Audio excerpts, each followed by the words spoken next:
We are back. Like I said, I would be. Yeah, hello. I hope that everybody has been good these last 2 days or so. Having good days, taking care of yourselves, and all of that. Ba, ba, ba, ba, ba. Yeah, in the previous stream, we did finish on the Cyclops saga, and so naturally from today we are gonna be checking out from the Ocean saga. It took me a second to remember, but yeah, we are gonna be checking out the Ocean saga. Oh, I almost forgot. Ha! I hope that doesn't take up too much computing power.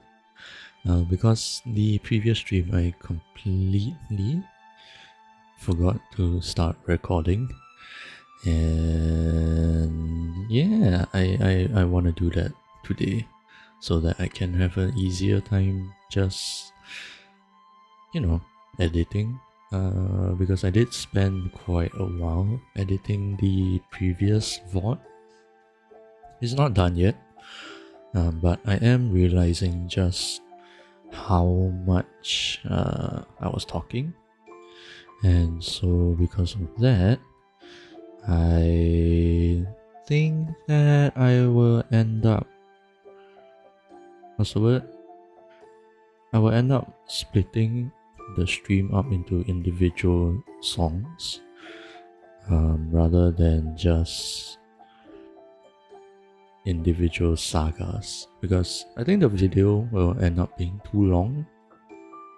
Not that it's necessarily a bad thing, but yeah, I just don't really want it to be too long, and so yeah, that is what's gonna be happening with the video site. Technically, I could just export a few of them out now and yeah, just start uploading them, but I'll see. So yeah, for now, for today, we will be checking out the continuing the animatics, and so yeah, there we are, the Cyclops saga, and I'm hiding the end part so you guys can't see that. But yeah, here we are at the end of the Cyclops saga, and we can continue. Here. Yeah, you can see my mouse. You can kinda see my movement now. So yeah, let me check something. Yep, okay, that's working. Yay! So with that said, again, I don't know where exactly I'm gonna stop. I know I do want to place like a quote unquote checkpoint at the end of the underworld. Actually, I guess the end of the Thunder Saga makes sense also. We'll see, we'll see. If it's anything like the previous stream, I might only get through 2 sagas. So I will end up ending on the Thunder Saga anyway, the next stream. Yeah, we'll see. For now, we are here at the end of the Cyclops Saga, and we are going to move on. So if everybody is ready, full speed ahead. Let's go.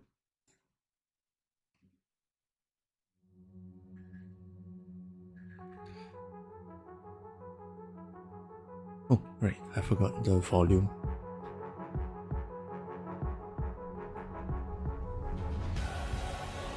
Oh, big waves. And we have Z-Mana on the animatic again. Tides. This is quite dark, but I guess that makes sense.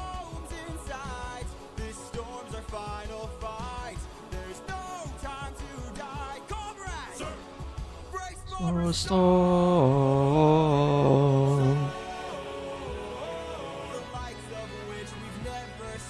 Oh, I like the detail on the eye, just making it brighter.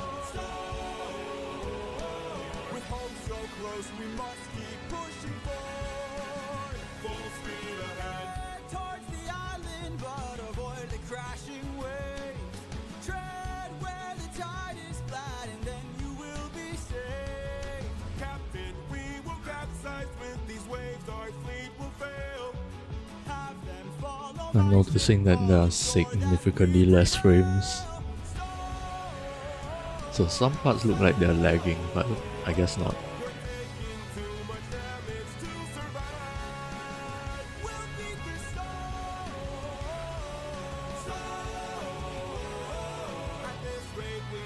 You can hear the drums, it's so good. Paramedis and Alpino, they are named. We have the Sky Island. You really just grab the harpoons, as many as you can find. What do you have in mind? We're gonna shoot for the sky. What? I kinda like that face they gave him there.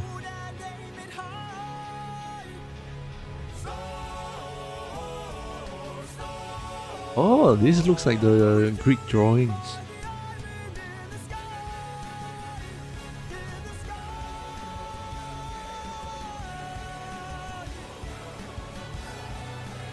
Pew pew pew pew.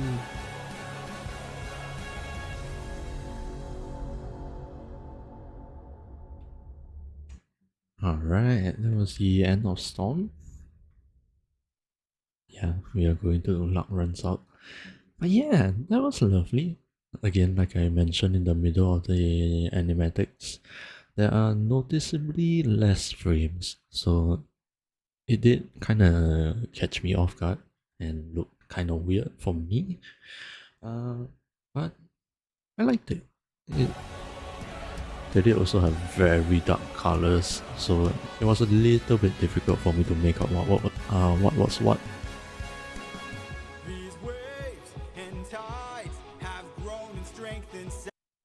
Yeah, look at that, you can barely see the facial features. Or maybe that's just my monitor. I am a little bit far away from my screen, so that might be part of it.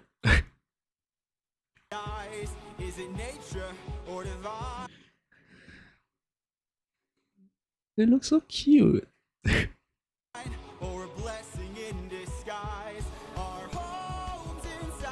Yeah, I'm not sure I particularly have too much to say.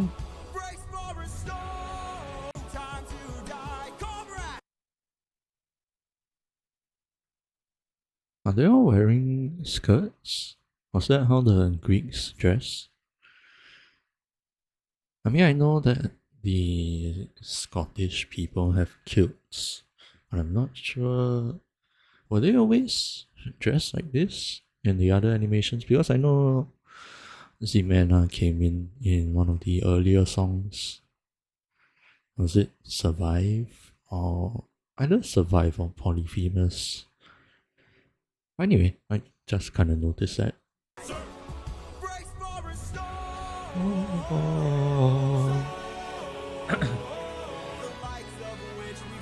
Yeah, and again, I really like that they gave the emphasis on the eyes.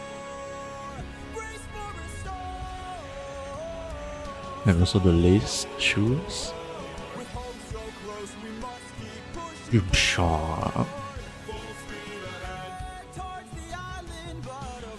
Oh yeah, the ocean is a scary place. I don't think I've ever been out in the ocean. No, wait. I guess I kind of have. Technically. Because over here in Singapore, when we first get drafted into the army, we do go onto an offshore island. So we do get on a boat. But you know, our waves are nowhere like this. But I guess, yeah, technically I have it. No, I don't think that would count as the sea, really, or the ocean. So maybe not.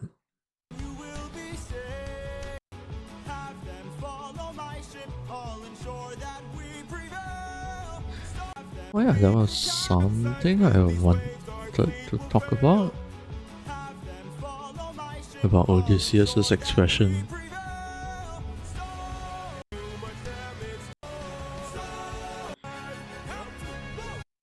Paramides and Alpino. I know the names. I don't actually know like their part in the whole story. Oh yes, and about the floating island.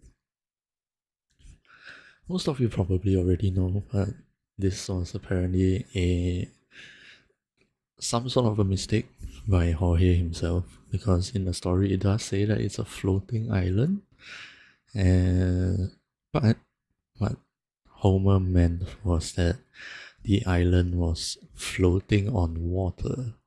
So like, because islands generally have like their own how do you put this? Like they are anchored to the land underneath the water, and they just happen to be surrounded by it. The floating island of Aeolia, if I'm not wrong, it was not connected to the ocean floor. So what it was supposed to be is just, imagine it was like a, well, I mean, I guess you can just imagine it was literally like this, but floating on water instead. So, you know, wherever the waves bring it, that's where it will go. It will literally float and flow with the ocean. But I didn't actually know that. And, you know, considering that this is the land of Aeolus, who is supposedly the god of the winds in this adaptation, I saw nothing wrong with it. You know, it's the wind god. It has a floating island in the skies. That's normal, you know.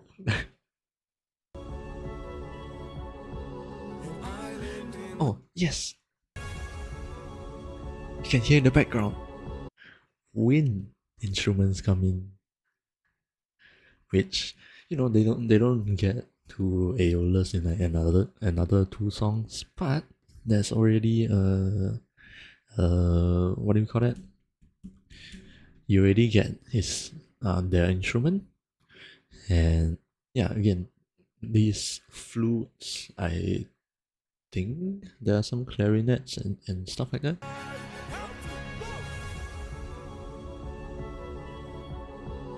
No, I think it was just flutes. So yeah, flutes are in an orchestra that are and they are categorized under wind instruments. So wind instruments for the wind god.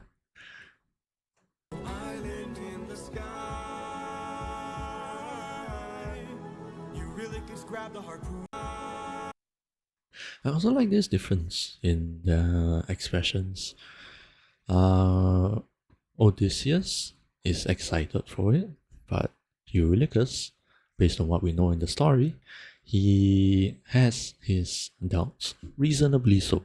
Like, I know there is a lot of hate for Eurylochus, uh, but at least in the context of this adaptation and the way the story is written, how do I put this? like, let me be clear.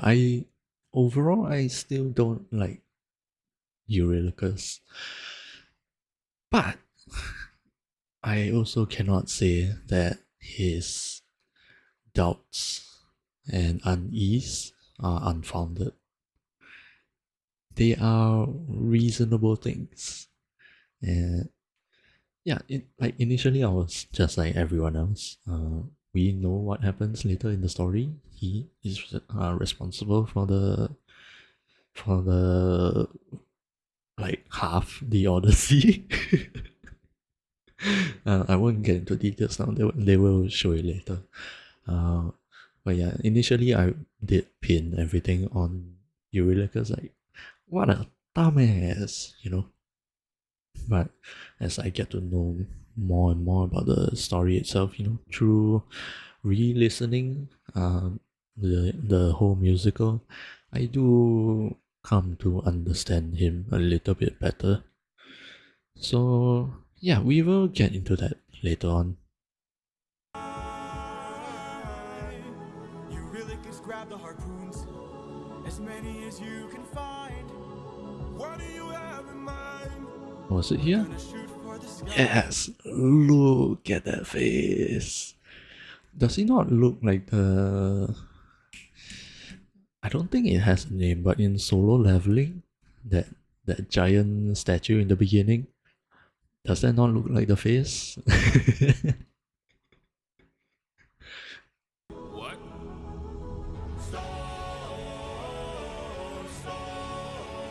And then, yeah, I guess just a quick little... Oh, yeah. Look at this. Remember, it looks like the Greek drawings that we saw it in Warrior of the Mind. Yeah, like look at that, you can see the thumbnail there. They're kind of drawn similarly. Let me hop back over there for a bit. Yeah, I mean they're pointing downwards here, but you know, I just thought that was really cool to put in. Like they'll raise up the harpoons like they are spears in the same drawing style as the Greek drawings. That was really cool.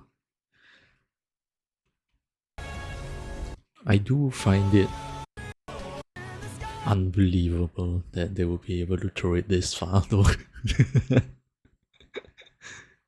I mean, even if the floating island was close to the water, like being able to throw a whole harpoon that distance and then have it like lodge in the rocks enough for a grown adult man to climb the rope, I don't think so. But you know, yeah, that's just being a little bit what's the word? Pedantic? It's just a nitpick really. But anyway, about the music, because that's what I'm here more because of. From the very beginning, we get trumpets. Trumpets. And then just generally the whole brass section. Yeah, and then the drums. Bam bam bam. Interesting that the choir gets brought in also. But yeah, you hear the distorted electric guitar. Odysseus is in battle mode again over here. Well, more survival mode than battle mode, but it's kind of a similar thing in this context. And then we have the entire brass section coming in, which personally, I think after a couple of listen throughs, I've come to associate them with just the ocean in general. At least in this musical, the trumpets is for another upcoming character that we will mention once he appears. But the brass section in general, I feel like really only comes up during the ocean, or maybe even specifically during the rough oceans. And there's also the drums. I love the analog drums here. His waves and Well, maybe it's not analog. It's a little bit digital, but still, I think it fits so well with the raging storm and the raging waves. or a blessing in disguise. Our nature. And then over here, is it nature or divine? They didn't know, considering that gods are a thing, and rough waves are a thing of nature that we know as humans. But they also have I guess a couple of gods that could have caused these rough waves. You have Poseidon, literally the god of the ocean. You have Zeus, who brings thunderstorms. And technically, if you want, at least in the context of this adaptation, Aeolus could also be responsible for the rough waves. So, I like that. Is it nature or divine? They didn't know. Or divine, or a blessing in disguise. Our homes inside. This storm's our final fight. There's no And yeah, I guess they were kinda close to home at this point in the story. And it's also interesting. grace for a storm. It's interesting how Ximena decided to draw that Odysseus lowered the sails instead of bringing it up. I mean, I'm not a sailor myself, but I'm pretty sure that during a rough storm, you're supposed to keep your sails.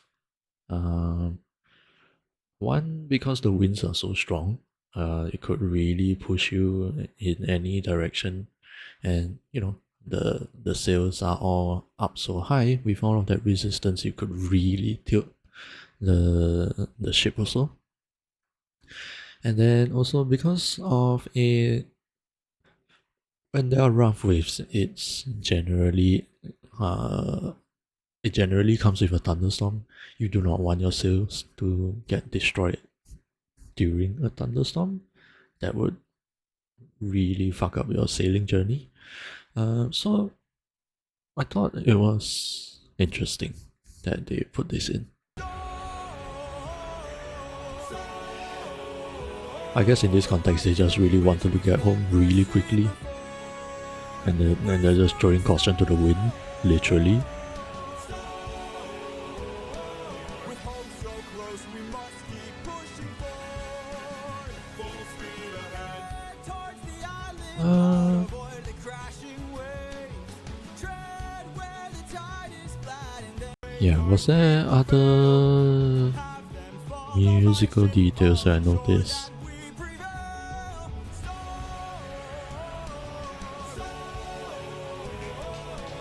Oh yes! The song is in 7/4 as well. I forgot about that. I find it interesting whenever people use odd time signatures. For some reason, I don't notice a lot of them. But, I guess that just speaks to their skills. Being able to make odd time signatures feel so natural. Because what we know is 4/4, which is also commonly known as, quite aptly, common time, because that is what is most used. So having it in 7/4 is interesting, especially because in this context, they are dealing with rough waves, which are out of the norm, very unpredictable. We'll beat this storm. grab the harpoon. Hold on, I wanna listen to this part again.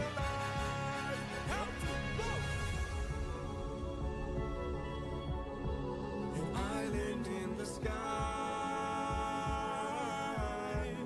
You really just grab the harpoons, as many as you can find.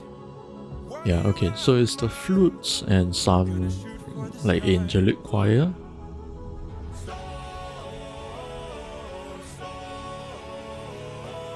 Everyone grab a harpoon and aim it. And then you have the electric guitars here also for Odysseus. We're shooting for the island in the sky. In the sky. The drums are incredible. I love it. I don't think the choirs were necessarily singing anything. It's just like background vocals, really. But yeah, that was Storm. Really enjoyed that. It kind of flew under my radar in the first one or two listens. Because I'll be completely honest, the first time I listened throughout the whole musical, I was doing more passive listening. I wasn't paying necessarily that much attention. I'm just usually when I listen to music, I kind of go by the vibes, whether just orally, whether or not I enjoy it. And if I don't, I generally kind of, how do I put this? Push the ones that I don't really like to the side, which I guess is not necessarily great because I could have missed out on a lot of music that I could potentially like, which, yeah. But thankfully, this whole musical does have a lot of storytelling through music, really, and giving it so many re-listens. I have slowly come to enjoy a lot more of the songs than I initially did. So yeah, Storm flew under my radar initially, but it has quickly become more and more favorable for me, especially with the drums. Can you tell I like the drums? But yes, that was the end of Storm. We are going to move on to the next song.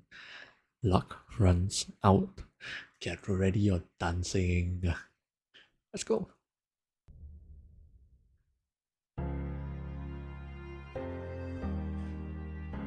Oh, who's this animator? Chi? No, definitely not. Crash Eye. You've heard the legends of the island in the sky. This proves they're true. We're in the home of the wind god. We don't know for sure. How many floating islands have you seen before? This is the home of the wind god. And what's your Ah, that's an interesting design. climb to the top and ask him for a hand. You could be caught off guard and lose your life. Or piss off this god and it fills us with strife. Don't forget. Yeah, again, Eurylochus's like unease is really not unfounded. But how much longer till your luck runs out? How much longer till the show goes out? How much longer till we I like that the whole crew is listening in here. and people die on it? Whoa. I still believe in goodness. I still believe that we could be kind. Lead from the heart Oh, and see what starts. And what will we do when it tears us apart? Where is this coming that's from, interesting. my I heard the harp in the back. I just don't wanna see another life end. You're like the brother I could never do without. And suddenly you doubt that I could figure this out. Captain, how much longer till Your your luck runs out. How much longer till the show goes south? How And the piano is around as well.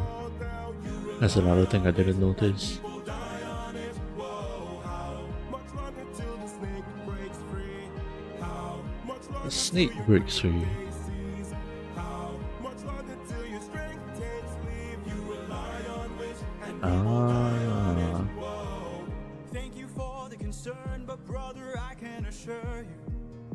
Okay, this visual actually puts quite a different perspective from how I initially, like what I initially had. One of them died. In case you need a reminder, if you'd like to speak more, let me pull you aside then. I need to talk to you in private.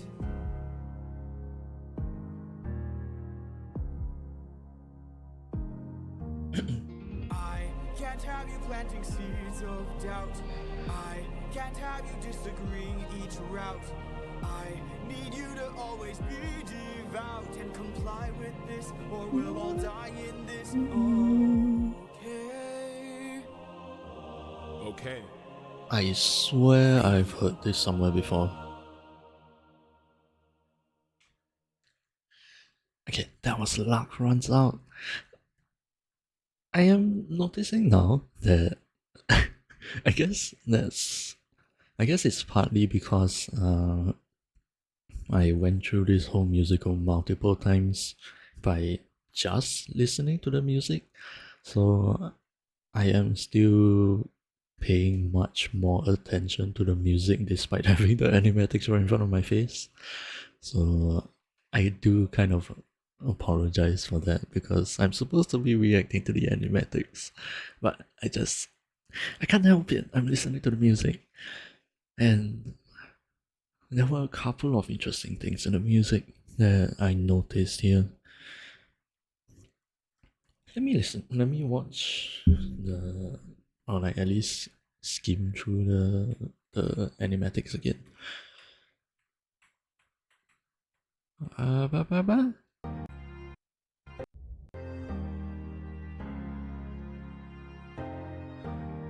Please don't tell me you're about I do what I think you do. We have Crashite as the animator here this time. I like the scar on his nose. That's not something that we've seen, or at least in any other animators. What do you call it? Their visualization of Odysseus. I think this is the first time we've seen that he has a scar on his nose. I might be wrong because again I haven't been paying too much attention to the animatics, as strange as that is. And the Wind God. This is quite an interesting look for them. Are they? Oh, I just realized these things have faces. Are they clouds? And then, naturally very white, or like kind of off-white because of the whole wind association. And what's your plan? I'm gonna climb to the top and ask him for a hand. You could be caught off guard and lose your life, or piss off this god, and it feels hard. Have faith, friend. We've come. How much longer till this? Again, in this visualization of it, I actually like that they're showing the whole crew listening in on this sort of disagreement. I wouldn't necessarily call it a fight, but it's definitely some sort of disagreement. Because in my own imagination, I guess because there's really only Odysseus and Eurylochus throughout the whole song, and the crew just chiming in a little bit here and there. I kind of imagine that, well, at least the scene in my mind was just Odysseus and Eurylochus. So I appreciate this. Show goes south. How much longer till we all fall? Believe it kind when it tears us apart. When another life ends, you figure this out. Captain, how without Right, they also showed polities, right? much longer till the snake breaks free. Yeah, Much longer our best boy.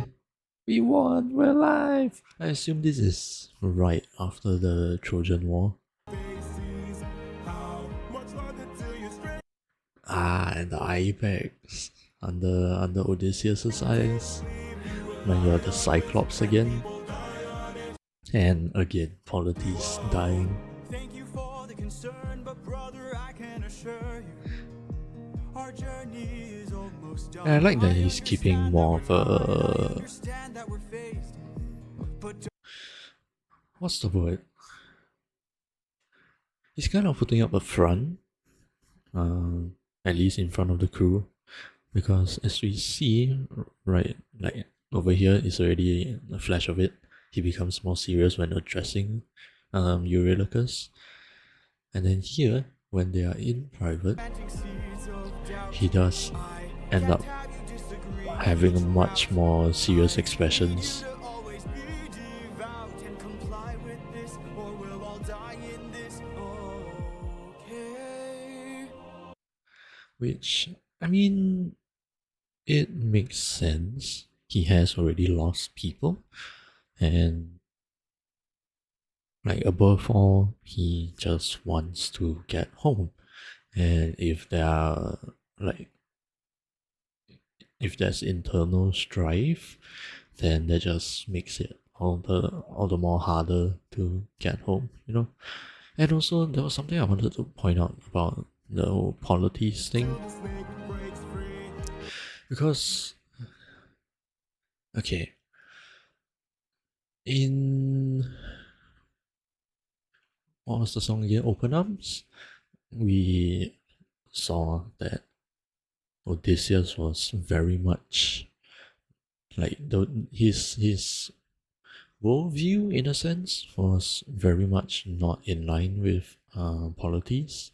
Like Odysseus was still very defensive, still very combative, while Polites was trying to convince him that, hey, you know, the war is over, relax your shoulders a little bit, greet the world with open arms, his famous phrase.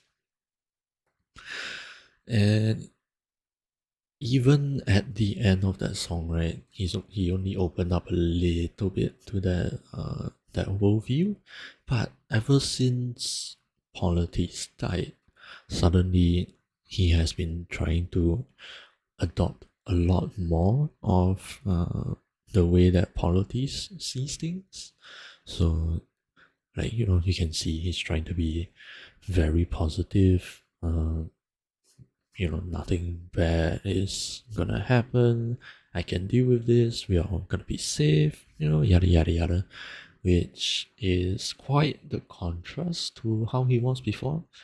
And you know, this visual of him remembering Polites makes that make a lot more sense now. He seems to be trying to, I guess, in a sense, adopt the way that Polites sees things as a way of remembering him. So it's not like Odysseus truly believes in that viewpoint.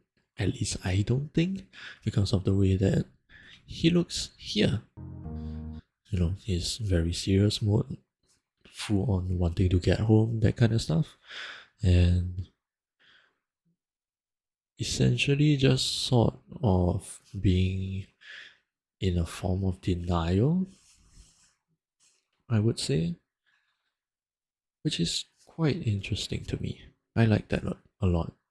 Like, there's even more internal discourse within Odysseus. Like, one part of him is still very defensive, very combative, uh, very much looking straight ahead towards his final goal of getting home to Ithaca, Penelope, and Telemachus. And on the other hand, in a subconscious attempt to remember his friend, he, like, there's this part of him that ends up adopting a more open-minded, a more accepting kind of worldview. And now you can really start to see that there's a lot of internal struggle, especially now that Polites is gone. There's no one external that is feeding him these views of relaxing and taking it easy.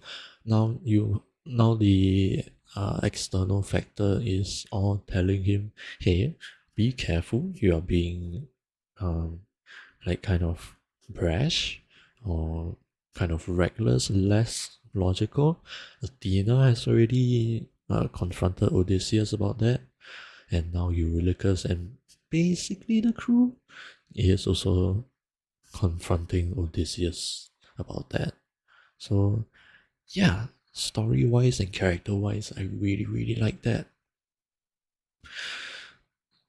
There were more things about the music itself that I wanted to point out. Hold on, let me find. Cap never do without. We all fall down, and it feels the climb to the top. This you don't know true. Your plan. I'm gonna climb to the top and ask him for a hand. Yeah, I think was it throughout the whole song? And we've come this far. Yes, but how much longer till you and people die on it? Kind of. I still believe in good. Lead from how ever do without. Yeah, kind of throughout the whole song. You can hear the piano there. And as we have already established earlier on in Warrior of the Mind, the piano is Athena's instrument. But this is immediately after their sort of breakup. So it is interesting that the piano is still here. It could again just be like a instrumental choice, or it could be a character choice. We will never know unless Jorge talks about it somewhere. But for me, I kind of feel like this is part of the music's way of telling us that Athena is watching, which we do actually find out in a later song that we will get into maybe a couple of streams later, considering how much I've been talking. And it's only been 2 songs, it's almost 1 hour. But yeah, there's that. And on the same note, That we could become goodness and people over here, I still believe in goodness. I still believe that I don't think there's a guitar in the back. lead from the heart and see what starts. And what will we do? That to me sounds more like a harp. Why is that? Because the harp belongs to another character that hasn't appeared yet. It's interesting. Well, that could just be an acoustic guitar. I'm not sure. When it tears us apart, never do without. Long until your luck runs out. How much longer till the snake? Oh yeah, and I believe I pointed this out during the first watch through. The snake breaks free. I did not understand this until quite recently when I was watching another YouTuber called Nox Hill. He is a rapper and he has done a reaction to a couple of sagas so far, and he does have a lot of Greek mythology knowledge. And it is through him that I found out that this line actually also has a significance. I do not know the full story. I am not familiar with it for sure. But apparently there is a story about another Greek mythology story where I don't know which god passed down a treasure chest or some sort. Like there's a snake inside this container. I don't know if it's a bag or a treasure chest or something. This god passed it down to one of the mortals and also advised them to not open it. I don't know the reason. Again, I'm not familiar with the story. But yeah, the story kind of ends with the mortals ending up being curious and opening up the container instead, and the snake breaks free and ends up, I believe, killing the village. Either the snake dies or the village dies or both dies. I don't know. Somebody dies. And yeah, with that tidbit of knowledge, we do know what happens in a little bit after this song, where Odysseus and the crew opens the wind bag, exactly like how those villagers open the container to the snake, and everything goes wrong. So I thought that was an interesting thing to share about. If anybody knows that actual story, I would love a summary of it in the comments, or But yeah, I just thought I would put that out. I can assure you, our journey And is then almost done. I understand that we're tired, I understand that we're phased. But don't forget yeah, over here how much definitely we've is a already faced. acoustic I took some guitar. time and went to war, and not one of them died there. In case you needed a reminder, if you'd like to see more. Some part of the guitar almost sounds more steel string than nylon strings. Does anybody know if a steel string acoustic guitar is used? Because I'm not that familiar with guitars myself. I've always been more of a piano guy. But yeah, I'm pretty sure that nylon strings and steel strings will have a different timbre, but I'm not sure if I'm able to tell the difference just yet. Let me pull you aside then. I need to talk to you in private. I can't have you planting seeds of doubt. I can't have you disagreeing each route. And the strings come in as well,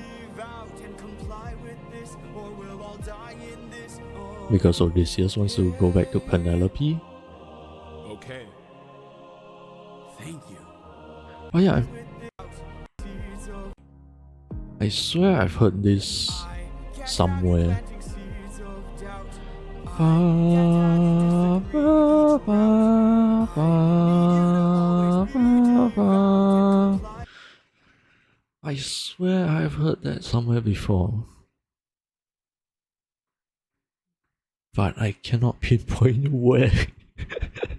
And it's gonna drive me insane. I unfortunately have to move forward. Oh well. Right, with that said, that is the end of Luck Runs Out. And from here, we can move on to the next song. Let's move forward. Actually, hold on. No, the ad break is gonna start. You know what? I might as well run the ad break right now, so that we don't get interrupted while we are yapping later on about the next song. So I will run the ads right now, and yeah, we can all take a break, stand up, get some stretching, grab some water, all that good stuff. So I will see you guys after the ads. Oop.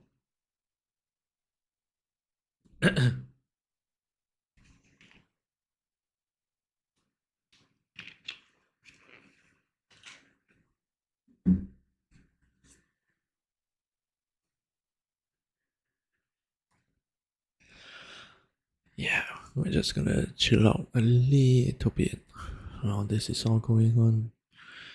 And okay, good thing that my recording is still going. I completely forgot in the last stream that I didn't record, so I have to deal with the 720p from Twitch, and it's also the compressed version, So this will be nice. And then I still have completely forgot to use the the clips function. I really need to remember that. I also, oh god damn it. Yeah, because I wanted to set up streamer board. Where if I wanted to set it up where, because I have a hotkey to do the what's this function called in OBS, replay buffer, to just get the clips using the replay buffer.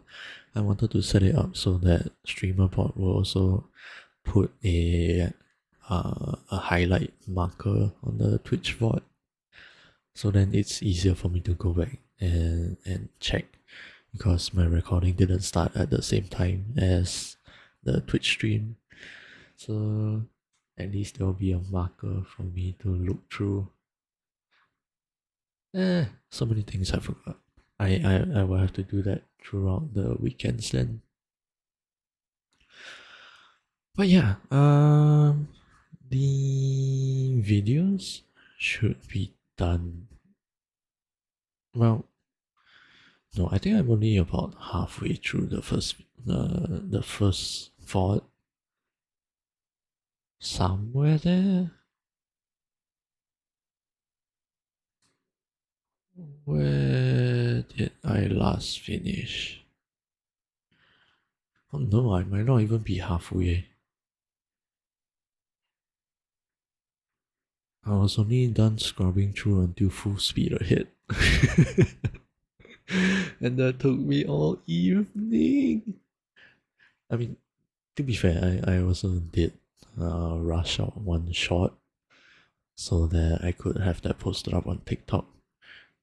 So yeah, more of the evening was spent on that. But yeah, there's still a lot of the first VOD to go through. And it might be a little while longer than I thought before I get to upload the first video.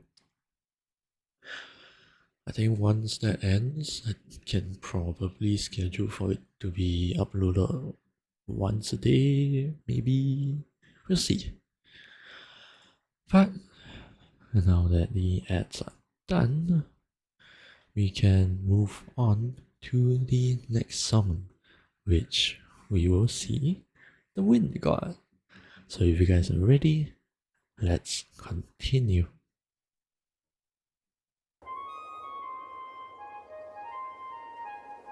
Yes, as we have pointed out, the wind instruments immediately come out in this song as well. GG! Great wind god Aeolus, I don't know if you know this, but our Just really quickly, in my first few listen throughs, I don't know how, but this very first line eluded me.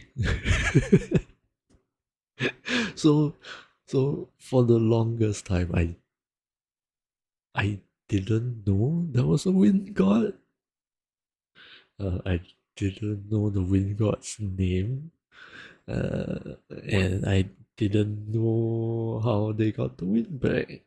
Somehow, again, I generally when I listen, I don't pay that much attention. Maybe I should from now on, but I just felt like pointing that out.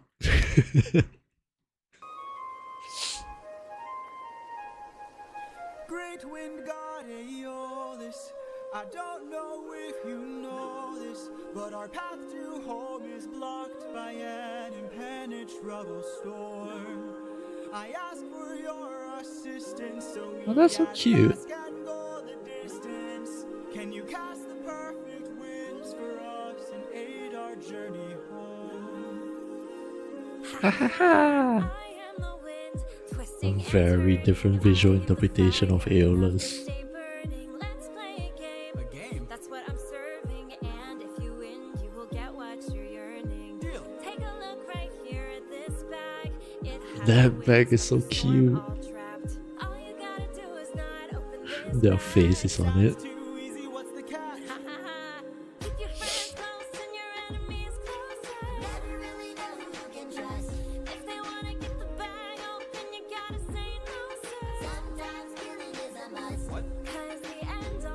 What?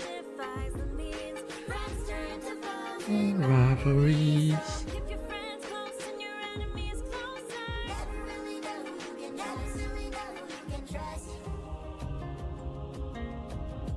I wonder how he got down. Was trapped in that bag. Something dangerous, friends, we mustn't lag. It's treasure. What? Open the bag. Those little shits. No, do not. Everybody listen closely. See how this bag is closed. That's how it's supposed to be. This bag has the storm inside. We cannot let the treasure rumor fly. We'll try. Keep your friends close and your enemies closer. Even more distrust. Yeah, look at that. They already don't trust him.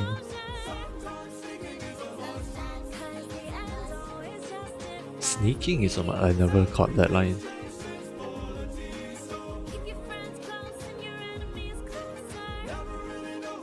Is that Ithaca?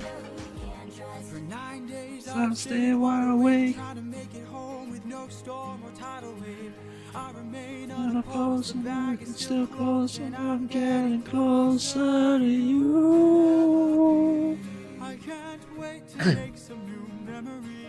The Lamacast. Again, hiding the face. Very nice.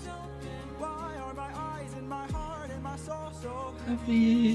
keep your eyes open? I keep on trying to embrace you both. Why won't you let just keep your eyes open? So much has changed, but I'm the same. Yes, I'm the same. It's amazing how he stayed awake for 9 whole days. So Wake up, Odysseus! They're opening the bag! Wake up! oh, that's a nice visual.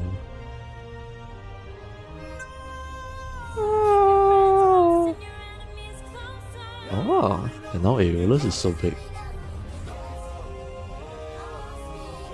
Where's the storm? Interesting interpretation. But you were compliant. If I had to guess, you're headed to the land of the giants. So Help me close the bag! But sir, it's too late! We can save whatever wind is left to use another day! Come on! and you kind of hear the low, like monstrous growling. And the trumpets are here also. Oh, this is of Ithaca! Oh, and that's the trident. I am. Ah, that's so good. That's so good. Oh, I really like the visual here. Wake up! Wake up, Odysseus! Like Penelope is being pushed back by the wind, by the storms that are released. That is so cool. Okay, back to the beginning. I actually quite like Aeolus being such a playful character. Of course, I don't know how Aeolus is supposed to be in the original Odyssey, but I like that Aeolus is so playful. It feels kind of fitting actually, for a wind god, or just generally a wind entity. I don't know. I guess air and wind have always been like at least more commonly portrayed to be kind of whimsical and my English is failing me today. More whimsical and let's just say playful. Like I think that works fine. But yeah, I like that Aeolus is so playful, and it kind of matches this quote unquote earlier version of Odysseus's character, because as we have also seen in, like, you know, Warrior of the Mind, in the song Polyphemus, we see that he does also have a more playful and witty side to him. And so now we have a second character that kind of matches that energy, which I personally like, and I enjoy this sort of visual representation of Aeolus.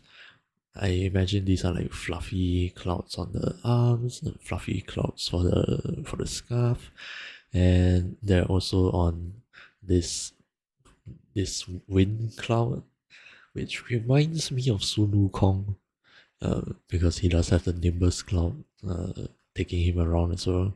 The wind, twisting and turning. I give the fire enough to stay burning. Let's play a game. And the way that Aeolus is drawn here kind of reminds me of almost like a genie, somewhat, which I guess is fairly fitting as well, considering that Odysseus is here asking for a wish to be granted, essentially.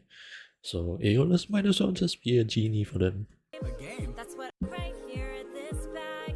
It has the what you're yearning. Deal. Take a look right Are those hearts around their face? here in That's this so bag. cute. Open this bag. Sounds too easy. What's the catch? Ha ha ha. Ha ha ha! Close and your enemies close. Aeolus has really grown on me the more I listen to them.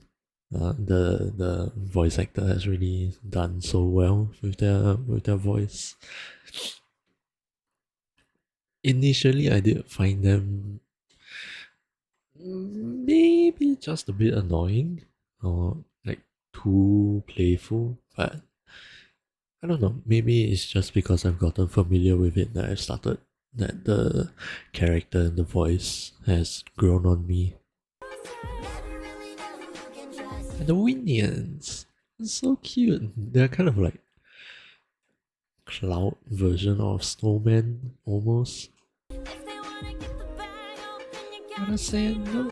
Look at that expression. Sometimes it is a must. Bonk. Cause the end always justifies the means. Friends turn to foes in rivalry. So keep your friends close and your enemies close. But yeah, I think in the original Odyssey, that is so cute. In the original Odyssey, I believe Aeolus is supposed to be a male god. But thanks to Jorge's casting, he didn't really use gender as a limitation. Just whoever plays the character best gets the role, and so we now have a female vocalist for Aeolus. So I think it's kind of interesting that the way that Aeolus is now drawn is more androgynous. Is that the word? Like gender ambiguous. So yeah, I just thought I would point that out. I found it interesting. What's happening? What's trapped in that bag? Then what's happening? What's trapped in that bag? That little internal rhyme scheme. Blah, blah, blah. I got a bit tongue tied. Rhyme scheme. Captain, what's happening? They kind of played with the word happening. So instead of saying happening, it got changed more to happening, and then from there they could link it to the next word, trap in.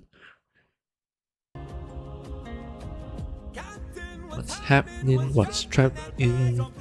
It's a nice little rhyme. It's treasure. And the little shits. Open the bag. Let's see what you got. No, do not. Everybody listen closely. See how this bag is closed. That's how it's supposed to be.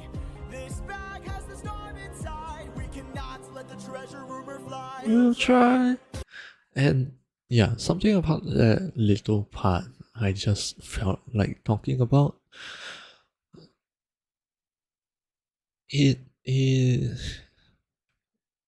I don't really know whose side to take about the whole situation of opening the wind bag. Definitely the crew takes most of the blame because, you know, their captain did order them to not open it and they did anyway.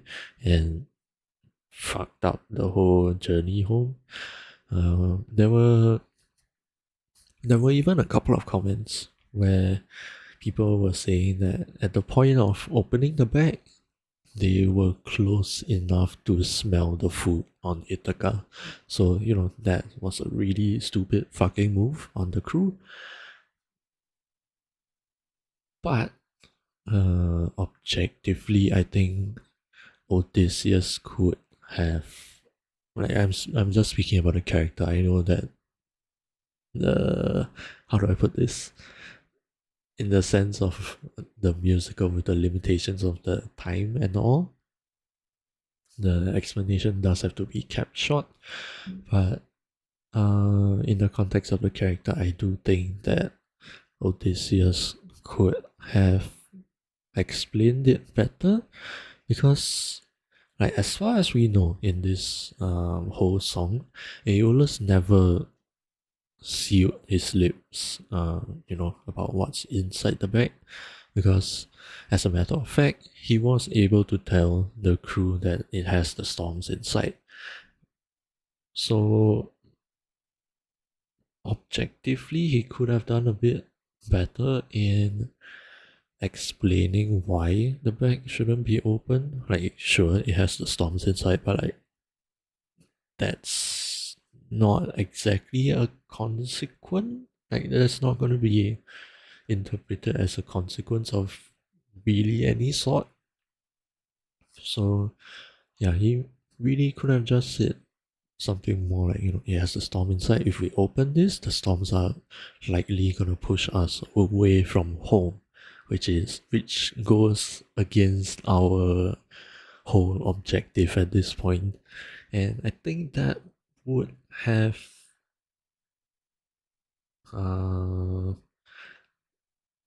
flown a lot better with the crew, and made them a lot more conscious and have more people on his side. But objectively, the Williams did also plant the seeds of doubt. And then there was also the previous song where Eurylochus had that open conversation with Odysseus, and the whole crew was listening in, and you could see on their faces that the seeds of doubt were already there. So throughout this whole song, those seeds just continued to get planted, continued to get to grow bigger and all that stuff. So again, like I said, the crew does share the larger portion of the blame over here, unfortunately. Keep your friends close and your enemies closer. Yeah, like, look at that. They were already looking at Odysseus not so friendly. Sometimes change his polities. I like that Aeolus is just having fun looking upon them. And yes, this is also part of the story. Odysseus stayed up awake for 9 straight days, which is an incredible feat for a human, really. And which is understandable, because again, he does have a very, very strong desire to go home. And so in order to make sure that nothing goes wrong, he just doesn't sleep, so that he can personally keep watch of everything to make sure that nothing goes wrong. But yeah, in Greek mythology, I believe there are specifically 4 winds in the cardinal directions: north, south, east, and west. And what Aeolus does is, in the wind bag, they trap the north, south, and east winds, and only leaves out the gentle west wind that is supposed to gently lead the ships straight back to Ithaca. So yeah, that's what's happening over here. Odysseus stays up for the 9 consecutive days with the gentle winds, trying to make sure that he and the crew gets home safe. And this dream about Penelope also, everything's so purple. I feel like this is his, like, if we talk about the music, right, we can say that the acoustic guitar which we are hearing right now is the vulnerable and like more emotional Odysseus. I think at least in GG's animations, the lighter colors like light blue and purple over here correspond to the vulnerability of Odysseus, which I think is cool. Time for me to be the father I never was. Just keep your And again, I like that they blurred out Telemachus' face because Odysseus doesn't know what he looks like. eyes open. I keep on trying to embrace you both. Why won't you let And the low cello in the back, just building up tension in the low end because we know what's gonna happen. Wake up. Wake up! Odysseus, they're opening the bag! Wake up! And again, that was a very, very cool visual of the windbag being open. And the brass section comes back, you see? Right when the seas get rougher again. Where's the storm taking us? I said to keep the bag closed, but you weren't compliant. If I had to guess, Help me close the bag. And then you have that low, like almost whale-like sound, like a monster whale. And then you also have the trumpets, which we do get a glimpse of the character it is associated with at the very end of the song. Right here. Oh, Odysseus of Ithaca! The trident. Do you know who I am? It almost looks like a skull over here, which, I guess is kind of a fitting foreshadowing. But yeah, oh, whoops. I pressed the wrong button. I pressed the wrong button. But yes, that is the end of Keep Your Friends Close. Damn, I blabbered on about it for like 20 whole minutes. Do I have enough time to get through Cersei's saga? I don't know. We'll see. But yeah, with that said, we are going on to Poseidon's song. Let's go! I've seen his designs. I really, really, really like it. So yeah, I'm excited to see this one. And here we go. This is gonna be Ruthlessness.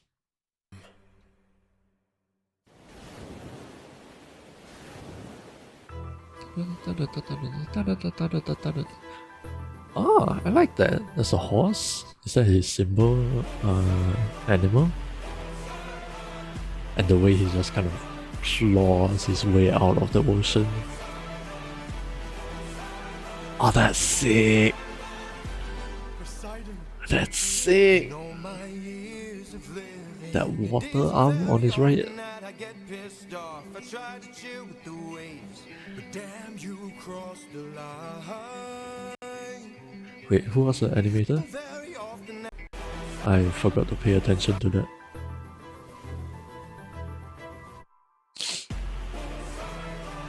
Poseidon, Poseidon, Poseidon, Poseidon, Poseidon, Poseidon. Oh, they don't mention the... Oh, there you go, Neil. That is a very famous name. I do recognize it. I haven't watched their animations though. I just know they have a reputation.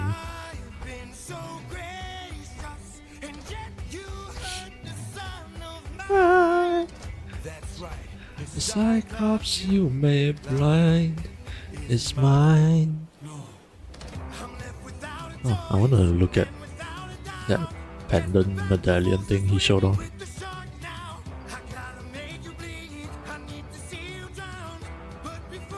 Yeah, you can hear the brass in the back.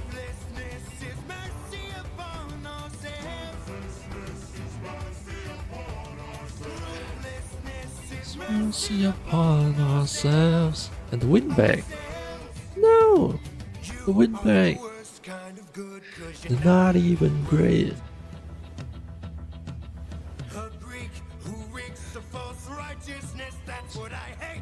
Oh. How did he even grab onto that rope?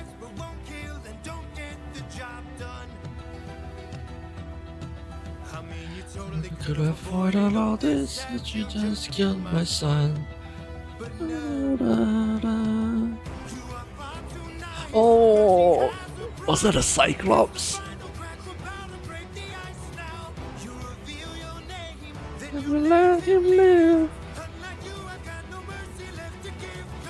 Ruthlessness is mercy upon ourselves. Oh, and all the horses. So the horse is Poseidon's animal then.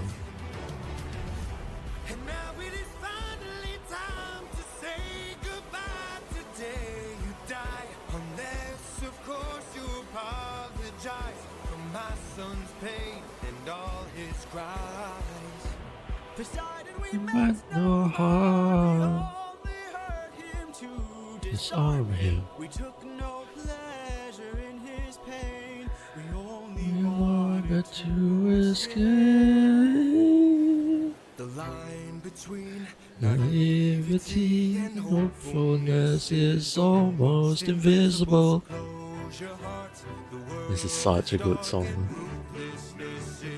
See? Die! Captain! Captain! Captain! Captain! Oh, it's so good. The way the music just represents the crew dying. And I saw the windbag. what have you I'm amazed it didn't get completely swept away. Oh, and his claw was on the... Ah.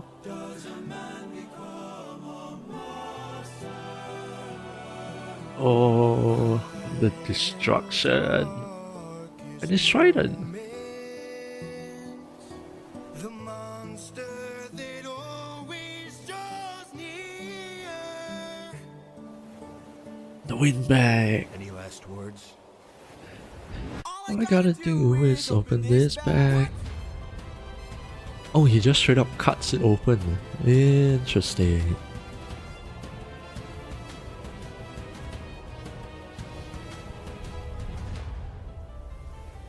Ah, and now they're on Cersei's island. Remember You know what? Honestly, I am surprised that Poseidon doesn't go after them after that. I'm not gonna lie. Give me a moment.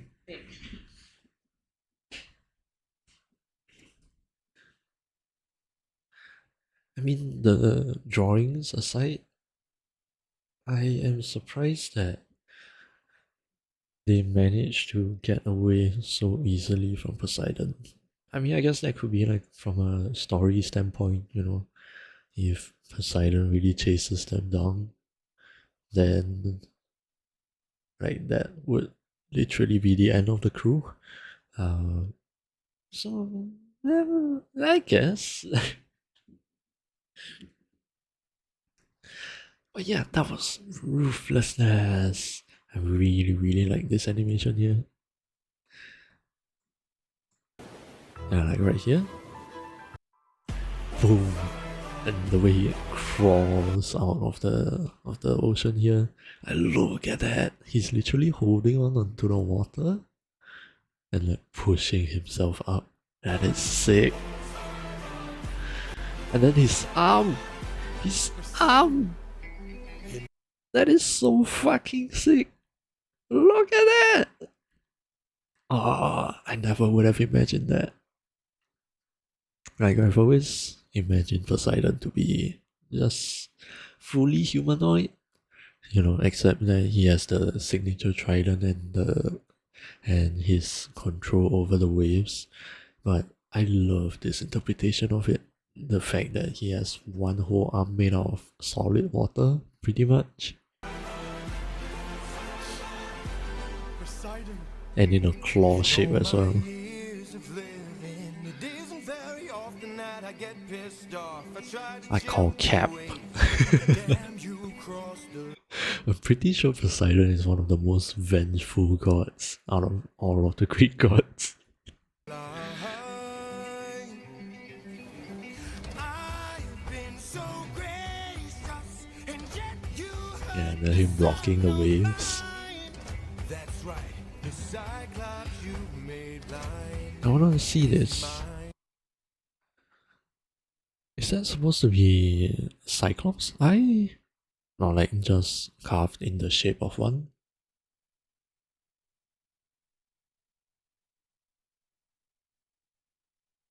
I wonder if he does carry something like that around. I can totally understand if this was just for visualization purposes in Epic specifically, because Polyphemus is really the only child of Poseidon that is explicitly stated, and the whole reason that Poseidon goes after Odysseus anyway. So yeah, I can totally understand that this might just be for specifically the purposes of this musical. But that's cool. In a sense, all of these almost look like fire, but I understand these are supposed to be waves. I'm left without a choice, and without Yeah, and the brass in the back, forced to swimming with the shark now. and like I need to see you I'm noticing that the drums here are a little bit more. Do I dare say tribal? Almost? Like almost tribal, or if not just very Tom's focus. I'm left without a choice, and without a doubt. Yes, the back Yeah, those are just Toms. with the shark now. I don't know why the Toms always felt a bit tribal to me, the way they sound. I need to make you learn how ruthlessness is mercy upon ourselves. Yeah, Poseidon looks so cool. I love it. And the wind bag! You are the worst kind of good, 'cause you're not even great. Oh yeah, I feel like there's a lot more details in this in Neil's animation. 'Cause you fight to save lives, but won't kill and don't get the job done. I mean, you totally could have avoided all this. And pay attention to the trumpets in the back. But no, that you just killed my son. What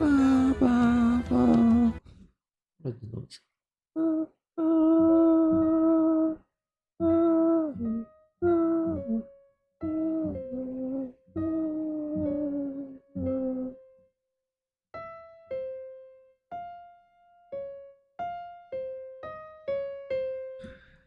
Yeah, you can hear the storm motif in the back. That is such a cool little detail over there, because there is literally a storm over here. Yeah, and that. It's a Cyclops! My son. But no, A Cyclops with his club! Ah! That is such a cool detail. you are far too nice. Mercy has a price. It's the final crack without a Yeah, you can like hear the trombones in the back. I can't do a trombone sound, unfortunately. Can I?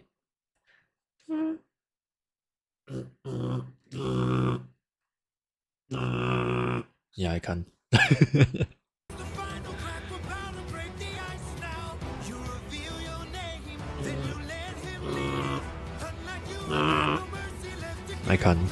My throat bass is not that good. mercy upon ourselves. I haven't actually been able to do the normal mouth trumpet also.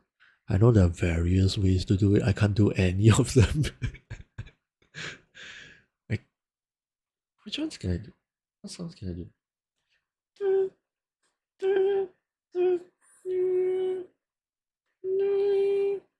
I can't do it right now. Oh well.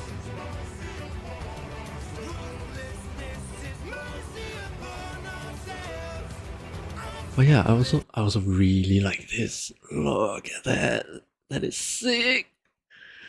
I know that this kind of thing is portrayed a few times in like a couple of fantasy-ish visuals in like movies and shows, like just this giant spiral of either water or fire in general. But I've always found it so cool.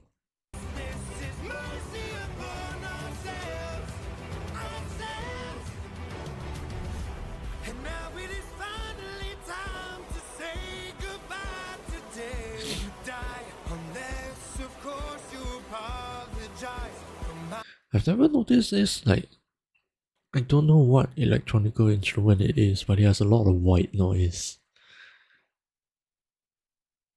I guess it does fit with the water theme. Although, shit, which noise was it that gives people the impression of like gentle waves? Was it pink noise? I can't remember. It was either pink or brown noise that gives the impression of the waves. But yeah, that's an interesting choice in that scene. I think that's what it is. Give it so much white noise. We only hurt him to disarm him. We took no pleasure in his pain. We only wanted To escape. the line between naivety and hope. Oh yeah, and listen to how the waves. Listen to how the waves are on beat. The line between naivety Ooh. and hopefulness is almost invisible. So close your heart. The world Some of the waves are actually in time. That's so cool. Die, Captain. And yes, this part, Captain, Captain. We have heard that before in Survive, when Polyphemus brings out his club, and you know the whoever the crew members were right after Polites, they were also screaming Captain. So this was a really great way to well, because originally this is all just music and audio, right? There were no visuals, so it was just a great way to depict that the rest of the crew is dying. You know, they are screaming in the same way that they did in Polyphemus's cave. Captain, Captain. I love just how intense this part is. You can hear the trumpet also, just getting increasingly intense.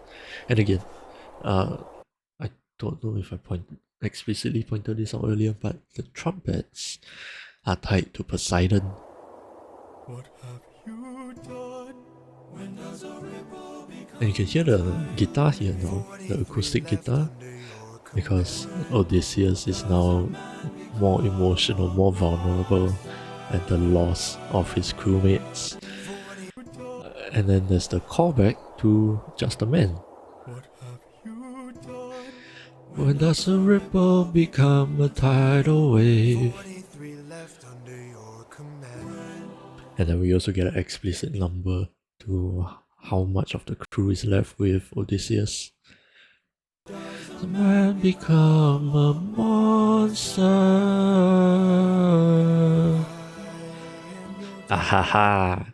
I am your darkest moment, mocking Odysseus because he said this exact line to Polyphemus as they left as well. darkest moments, the monster that I like that they highlighted Monster here also. That always turns red. Any last words? All I gotta do Always open this bag. Da-da-da-da, da-da-da-da-da.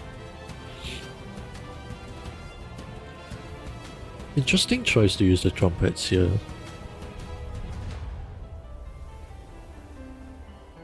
Because Poseidon didn't cause that. Remember me. Oh, I didn't notice that. Oh boy. Look at that. The shipwreck is all in his hair instead of, literally the sea, the ocean. That is cool. Alright. I think whew, that should have been the end of the ocean saga, I think. Yes, it is the end of the ocean saga. I still have quite a lot of songs to go for Cersei saga, but that was awesome. I loved it so far. It's so cool to be able to see the visual imagination of, people who know how to draw and animate things. Because again, I listened to this personally with just the audio. I haven't exactly watched that many of the animatics before I started this however many part stream. So I did have my own visual imagination. And yeah, it's just really, really cool to see how that compares with other people. Especially because the art style is very different from how I imagined it. Definitely, I wasn't expecting so much of a sketch like format across animators as well. Like, you would think that with so many different animations, some people would draw it maybe a little bit more anime like. Some people might have done it more 3D, or some people would have done more shading with more frames and all of that, which I understand takes a long time. Um, but yeah, it is actually really interesting to see how basically all of the animators so far have unanimously decided to use this sketch style to depict everything. And yeah, I guess that kind of drives home the image that these are all fan made, and it also serves as a way to basically show like maybe the more beginner animators that hey, you don't necessarily need a super polished thing uh to have to put it out onto the internet and have it be well received, you know. And I think that's great. Honestly, everybody has to start somewhere, and just being able to have this proof that even sketches can do really well. I mean, to be fair, the stickman animations are also a very, very popular thing. So, yeah, like I said, I really like this, or at least this is my interpretation of it. This message of not being so perfectionistic. I'm not even sure if that's a word, but yeah, I like that a lot. So, with that said, this is the end of the Ocean Saga, and now we can properly move on to the Cersei Saga. So, hope you guys are ready for a pretty lady to show up. I actually don't know her design yet. I have seen Poseidon's, like I said, and now I know who that is attached to, but I don't know. I think I have seen screenshots of Hermes, although I only really remember that he has more of a brown color scheme. For Cersei, I would imagine she would be more pink-ish or purple or like a mix of both. You know, considering her the album art, it's very bright, very pink, very purple. So yeah, I'm looking forward to this. And I hope you're all ready. Let's move on to the Cersei saga.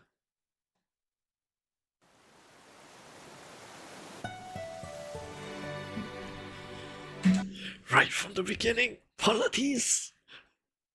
Polities, gear up. You and I'll go ahead. Oh, right from the beginning.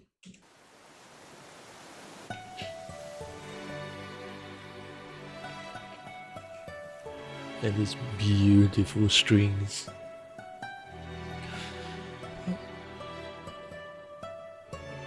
I believe that is the line for Polities, right? Because Eurylochus also had a very similar one.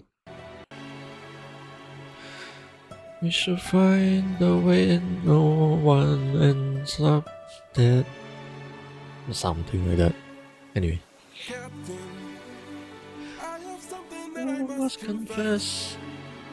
Something that I must get off my chest. Until it is said, I cannot rest. Good.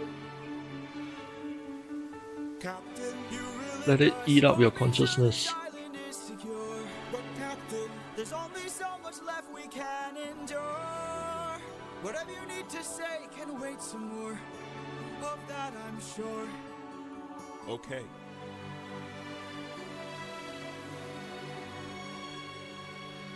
The strings. I've always been a huge fan of strings. Eurylochus, back so soon. Where's the rest of your crew? By the gods, what happened to you? We came across a palace. Inside we heard a voice. It seemed to show no malice. To greet it was our choice, but nothing could prepare us for the power that awaited inside. What did this palace hide? Sir, Since we left home, we faced a variety of foes from a wide range of places. gods, monsters. You know the roster, hostile creatures that we could resist. But this was It's a kind of a twist. 'cause we are weak To a power like this. What was it? a woman. What? She's so cute. 2 words. Come and shine. Damn. Welcome to the best part of your life. Go ahead and rest wherever you like. Cersei is pretty. Don't worry, Cersei's got you now. Only I stayed outside, but the rest went in. Take a seat. Yeah, like I mentioned earlier, this is very pink. I bet Oh. you're tired from the years There are other ladies, interesting. I've got you. Don't worry, Cersei's got you I guess nymphs do look generally quite humanoid. Think of your She had past cast a spell. and your They mistakes. began to squeal They'll be the and grow last snouts and tails. mistakes you'll She make. changed them. I've got all the power, yeah. I've Got all all the the power. power. No, I'm not a player. I like that she has a British accent. No, I don't play, I come. Oh, spider! Ah! And it wasn't quick.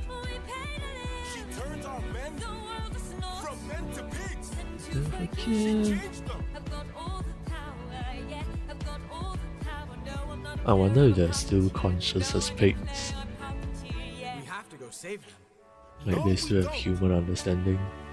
Look at all we've lost and all we've learned. Every single cost is so much more than what we've earned. I will talk about this once we get into the Thunder Saga. I will come back to this. You and I, and let's run. Of course I'd like to leave now. Of course I'd like to run. But I can hardly sleep now, knowing everything we've done. There's no length I wouldn't go if it was you I had to save. I can only hope you'd do the same. Oh, I hear it now, thanks to the visuals. Oh, She can't be killed. My name Okay, I will need to talk about that. Their love queen. I don't know.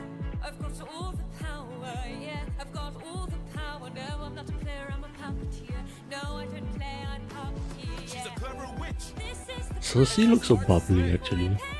It's a game of wits. we draw the That's kind of different to how I imagine her. Have to try. I've got all the power, yeah. I've got all the power. No, I'm not a player, I'm a puppeteer. No, I don't play, I'm Puppeteer. Alright. Yeah, just a very quick thing. She's portrayed a lot more bubbly than I thought. I mean, at least in my imagination, I did always get this sense that she is a very attractive woman. So, and again, her design is beautiful, and I really, really do like that. It's just the overall, like, I guess, body language. She seems so bubbly, very upbeat, not quite like Aeolus, but still in a sense, kind of playful, and that was kind of unexpected. I imagined her to be more. How do I put this? Like more alluring, more. Uh, God, fuck. My vocabulary is really failing me today.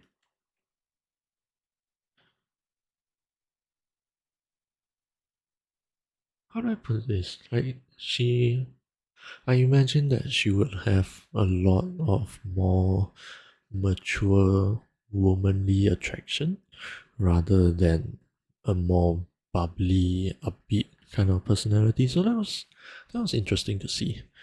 And also I think I don't believe I noticed any lion like symbols, because I'm pretty sure that in the album art there is a very prominent lion face in her window. So it's in. I imagine that the lion is her animal, and so it is interesting that I saw others that were not lions. I saw a spider.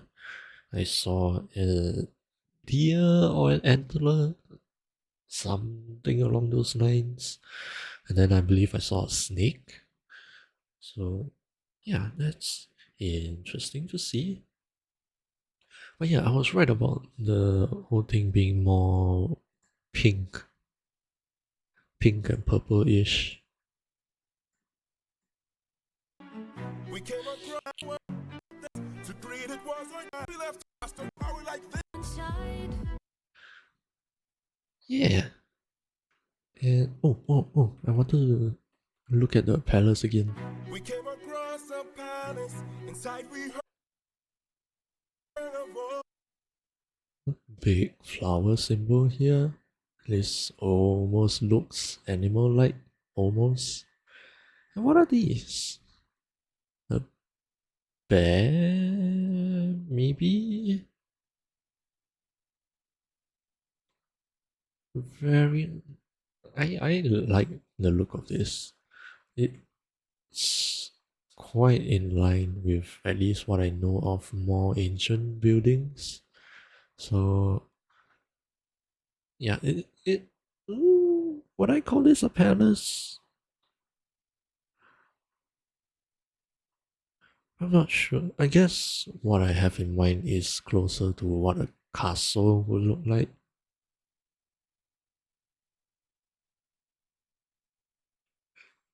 What does a palace look like? Bright. Ow. Ah, my eyes. Okay, so it does look more like a palace than green. I was not aware of that. It's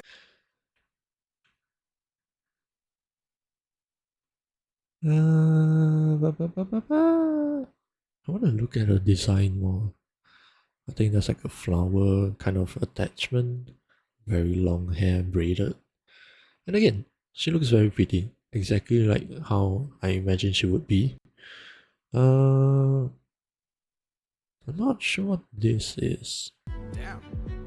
Welcome to the best part of your life. Oh, Come wait. inside. This thing on the belly, is this supposed to be that same, like,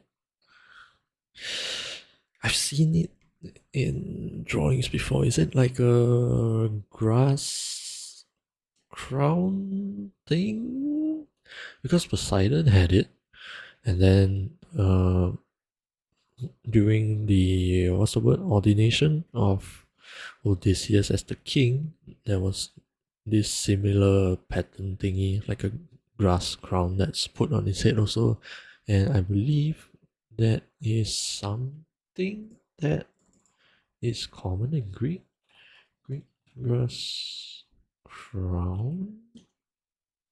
Yeah, these things. Yeah. Yeah, I was right.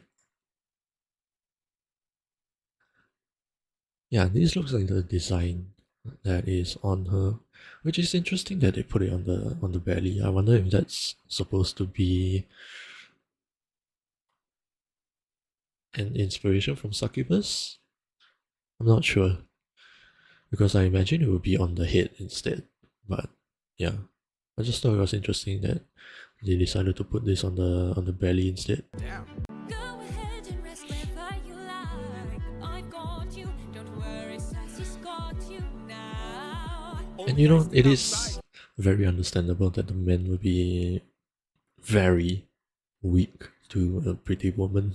I mean, they have been in war for well over 10 years at this point. So, yeah, nah. But the rest went in. Take a seat. Let me bring you all. Ah, more animals. That looks kind of like a dog. And then you have a snake there. To eat. And I would assume that these are the nymphs, which again I found it interesting that who's the animator here? Is this Gigi?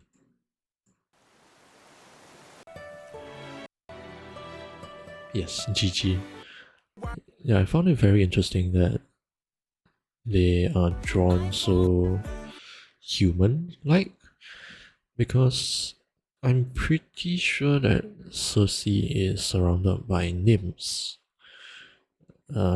which I do generally imagine that they would have more monster-like features. Maybe that's just me, I'm not sure. But yeah, it just caught me a little bit off guard that they look so human-like. I do know that they are generally females, so... Oh, I just noticed. They have a pig on the plate. Oh! They serve the men pigs to then turn them into pigs themselves. Ah, that is sick. I bet you're tired from the years spent on your feet. And a nice wine. Sassy's got you now. By the time they ate, it was far too late. Go inside the meal. Think of your past. Yeah, and then everything turns darker here. And her eyes are glowing. What is that supposed to be? Oh, did she like pinch a grape? Go inside the meal. Think of your past. Yeah, something like that. A grape or berry. And then the juices leak down like blood. Grows out some tails. Mistakes you She made. changed them. I've got all the power, yeah. I've got all the power. And then was it here? They showed a window again. Now I don't play. Yes. Now we have a spider. Well, yeah, I would imagine that's a spider. I just got a little bit confused about this, like, very gem shaped, almost like a turtle shell, but no, I would say that this is a spider just because of the 8 legs and also the way that the webs are drawn out like that. They transformed. This is the And price it wasn't quick. we paid to She live. turned our men The world is not from men to pigs. and to forgive. She changed them. I've got all the But yeah, I'm kind of curious whether those men who got turned into pigs, do they still retain their human consciousness or do they just straight up behave like pigs? I don't know, and I may never will. all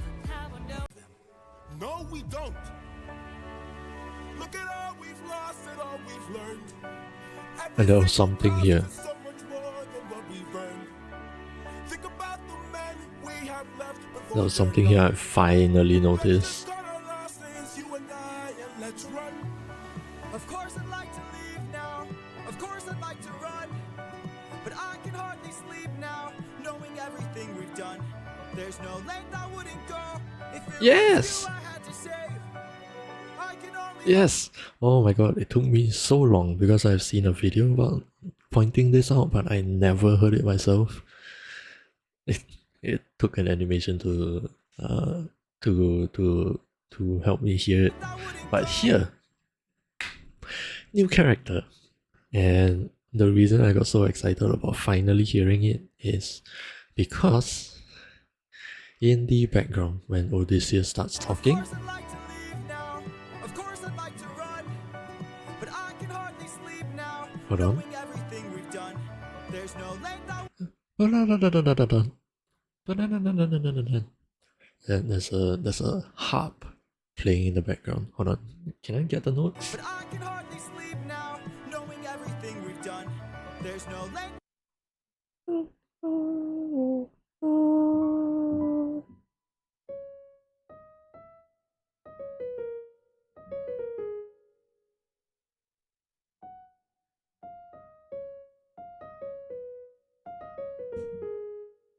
Something like that. There was a harp being strummed in the background. Something like that. I don't know the exact notes. I'm not hearing it that well.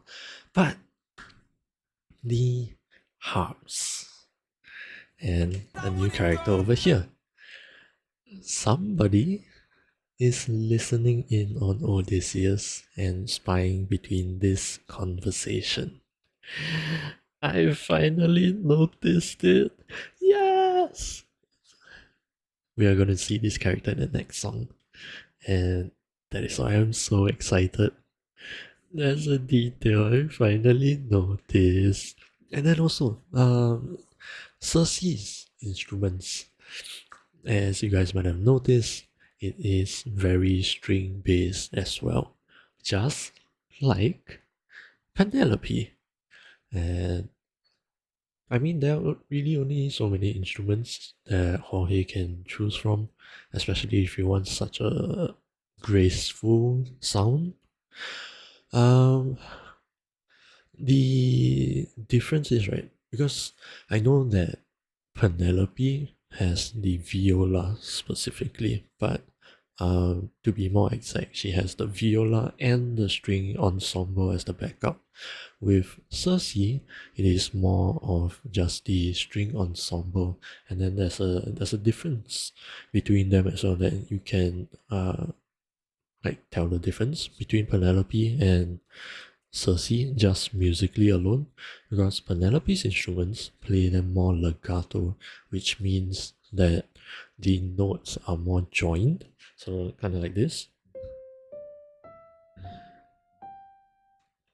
We have legato fucking ads. I'll talk through the ads for a bit.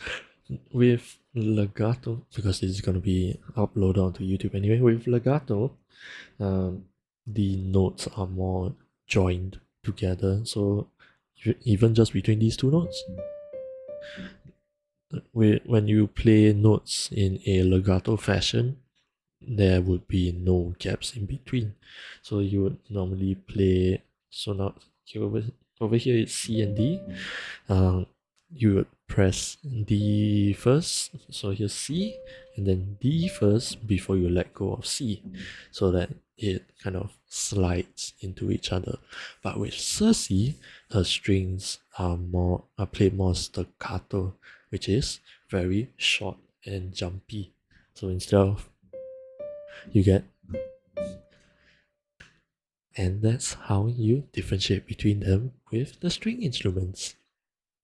With that said, the ads are running, and yeah, this is time for me to go and brush my teeth and all of that. So I will do that and run back really quick because we are running short on time. We still have 3 whole songs to go, I believe. until the end of Cersei saga. So I will quickly go and do that, and I will be back really soon. Oh.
Whoop. I'm alive. Okay, there was something bothering me when I was in the toilet. I couldn't stop thinking about it. I need to figure this out. This, like, melody in the beginning.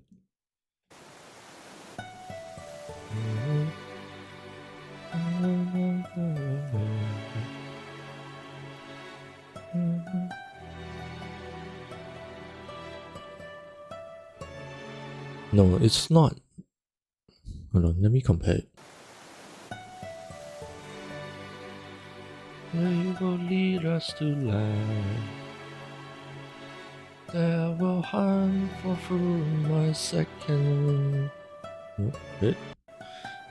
For food my second in command. Ah. Okay, I was wrong.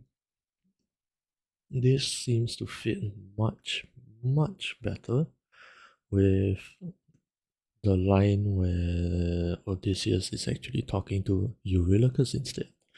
The part where he says, watch where the birds fly, they will lead us to land.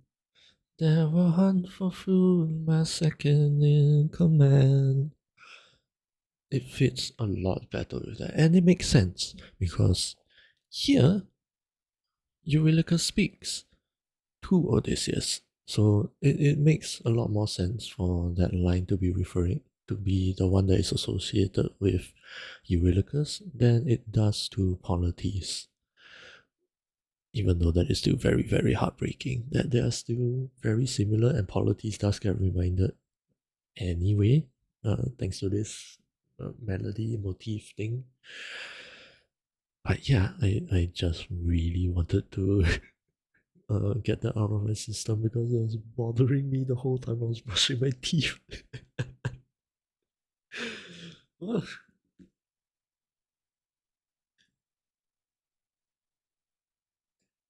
Alright, so with that said, we are in the last hour of the stream. Let's move on ahead to the last three songs. And right now, we shall listen to Wouldn't You Like, which is also another one of those songs that has been slowly growing onto me. So, with all that out of the way, let's go ahead.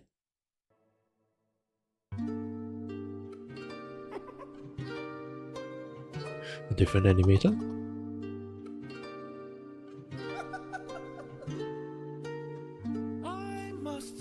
Crash Riot. Yes, I remember the nose scar. Just a friend who could help you save your men. A furry like Cersei's not to be messed with. You want to It seems so sinister for some reason. He's not afraid to send the message. It looks like a ram is Hermes' animal. There's a vibe. If it lasts for hours, you can be hurt, you can beat her. Wouldn't you like to have some of the magic? Wouldn't you like your outcome preferred? Deep in the night, the fight can be tragic. I'll help you conquer her. She can turn you I need to look at that one again. end up on her plate. She can all but make you fall in love like you're on your 100th date. She can conjure up a Hermes' voice is so good though. She has all the ways to hurt ya when you take her on a love. Wouldn't you Like the taste of the power. The fight lasts for hours, so you can be hurt or you can be turned. Oh, was that a Harry Potter one? Like the fight can be tragic, I'll help you conquer her. The flower.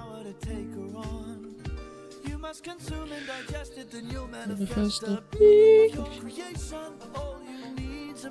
Did they draw a Cyclops? There's a lot of references back to Polyphemus. And I call this route Holy moly.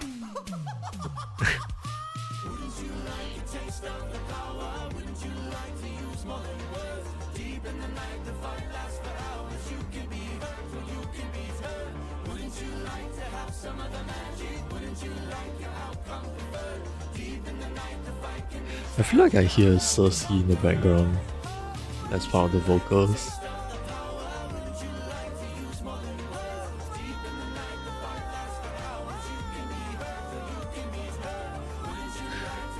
It's mostly supposed to be like some kind of hallucinating drug thing. Because this looks like a trip. Hermes! Thank you. Don't thank me, friend. You very well may die. Good luck. Good luck. Hermes, so good. He has really grown on me as a character. And yeah, when I think of a playful character, I immediately think of Hermes, at least in the context of Greek mythology. That seems to be quite in line with how he's generally portrayed. Very playful, very whimsical, very, in a sense, nonchalant, I guess. So, yeah, and I am actually quite happy with the choice of genre for Hermes. It's not necessarily my cup of tea, but considering the character, I think it actually fits quite well. There were a lot of visual elements that I wanted to look at again. Look at him, he's so sinister. Must say, what a brilliance to save your men. Think of a certain message. Oh yeah, yeah, the ram. So I'm assuming that this is the representative animal for Hermes. So far, who do we have? We have an eagle for Zeus. We have an owl for Athena. And then, oh, was it supposed to be a Pegasus for Poseidon? I think. If I'm not remembering wrongly anyway. It's either a Pegasus or a horse, but I think it would be a Pegasus. And then we also have, well, I guess Circe's animal wasn't really that clear. I'm going to go off of the concept art and say that hers is a lion. And then now we have a ram for Hermes. That is quite an interesting animal to be associated with Hermes. Huh.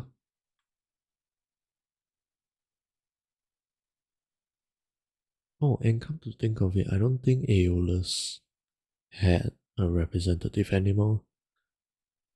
I guess they do have the Winions, but yeah, because if I'm remembering correctly, Aeolus is not a god. They are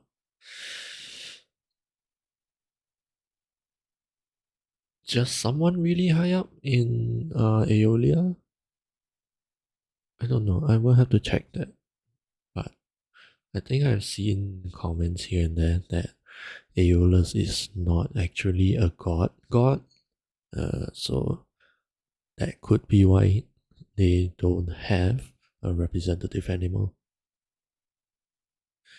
Wouldn't you like to use more than words? Deep in the night, the fight lasts for hours. You can be hurt or you can be hurt. Wouldn't you like to I like that they're kind of just in a dance in their own space here.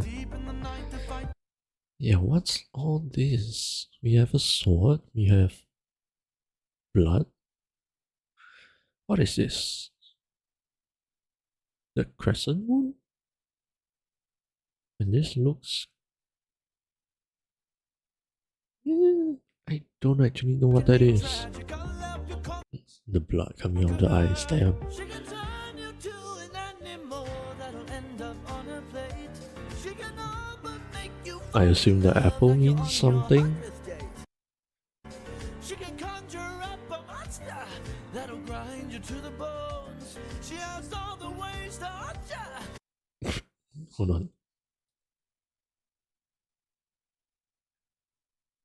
ignore this? Why? Wouldn't you like a taste of the power? Wouldn't you like to use more than words? Hermes is so cheeky though. That's cool. So it is a wand. Just a very special kind of wand, I guess. Is that Circe's weapon? Yeah, because Odysseus is there and then they flicker to Odysseus pointing his sword at her. Interesting.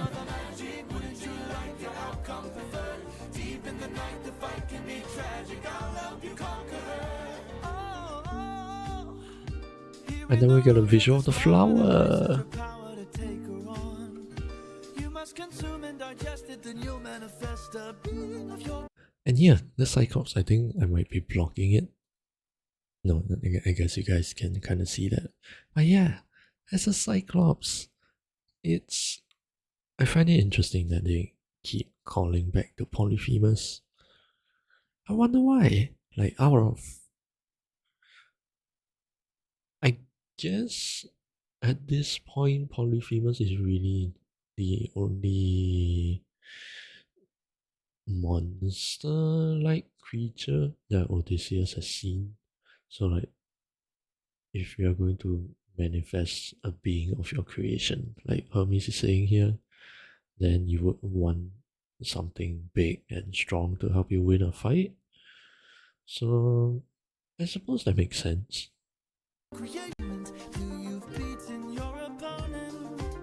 And I call this Like route chomping on the Holy roots. I like the way that they drew Odysseus here. Holy moly. I always love it when anime characters have this expression. It's so cute. Power, would you like to tell the words? Oh yes, this line is actually quite a smart play on words. You can be hurt or you can beat her. It's like you take the eat the sound of the sound of the T and move it around between be hurt and beat her. I just found that as like a very creative way of making it rhyme together.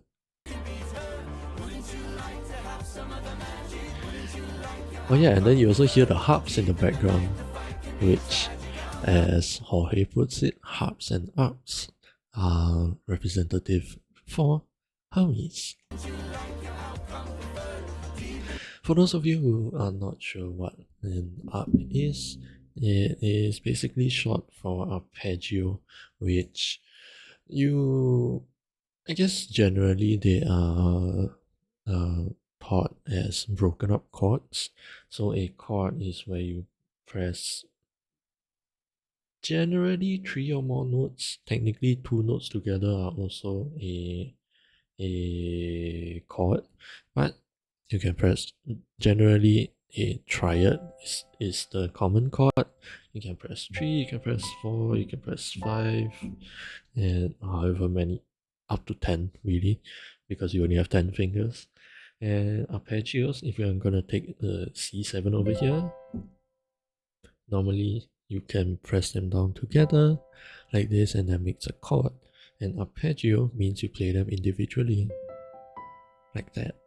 And the speed doesn't really matter as long as you are not pressing them down at the same time like this. You can play the chord like that.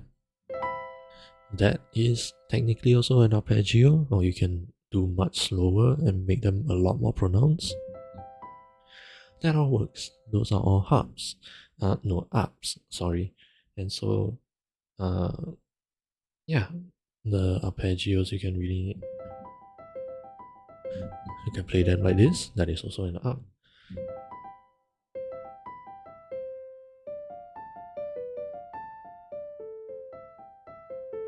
Yeah, you can move around different different chords and all of that, and it is still considered an arpeggio.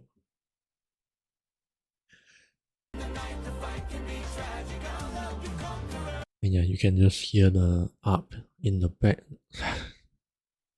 I I almost kind of hate Jorge for naming it like this.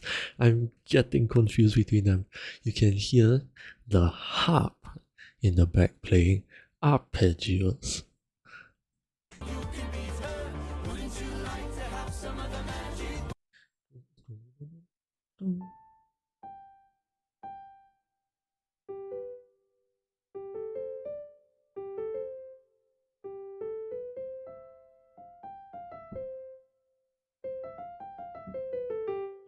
I don't know the notes. I can't hear it. But yeah, you can hear the arps playing arpeggios in the background, going up and down, up and down, up and down.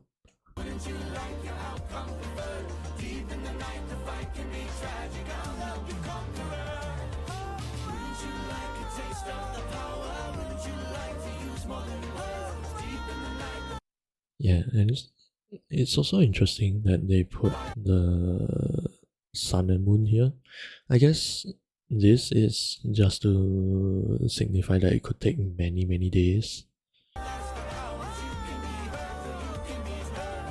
And yeah, generally it just looks like this moley flower is a hallucinogen. It's sort of depicted as a hallucinogen, and Odysseus is kind of just going on a drug trip right now, which is an interesting depiction.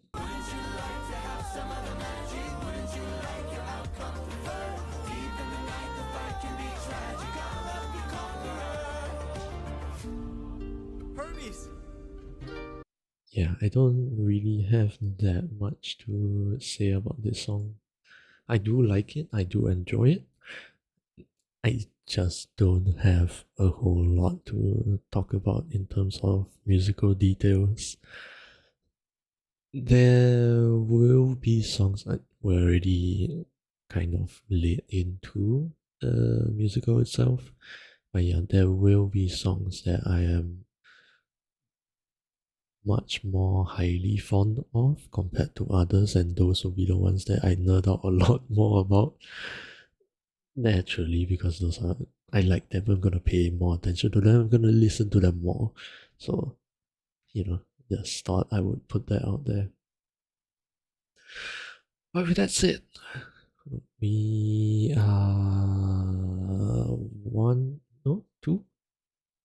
Yep, 2 songs. We have 2 more songs to go, so let's move on to the second last song in the Circe saga, Done For. Let's go.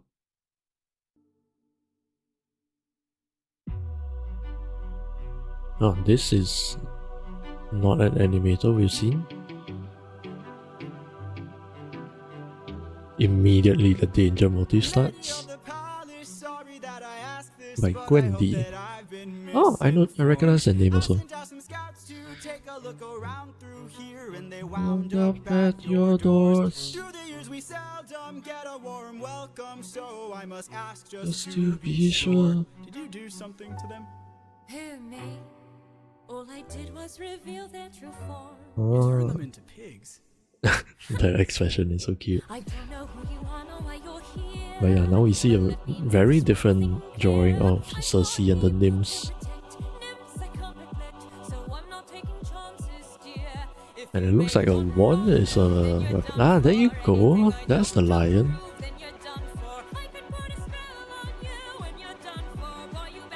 More like a chimera, really. I don't mean to tip your scale, but you will fail at placing any spells on me. I just ate a flower, one that claims your power, so you better cower Now and flee. You must be a liar, mortals can't acquire money without dire consequence. Then I must be a god like you, cause I got this root from the ground with my bare hands. Hermes gave it to you, didn't he? Okay, fine, yes. Well, regardless. I've always found that cute. Like just that break. Okay, fine. Yes, you caught me. I can't neglect. Ah, there you go. That's the Cyclops.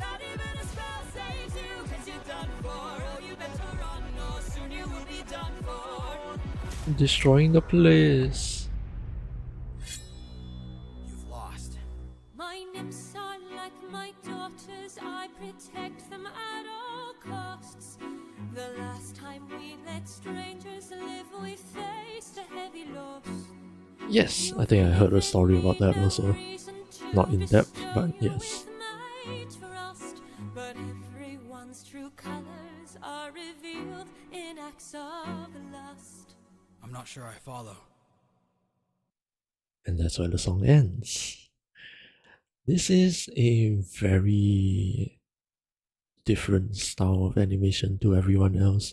It is still quite sketch-like, really, but it does have many more frames, and it's much smoother and a lot less sketch-like compared to everyone else so far, which is interesting.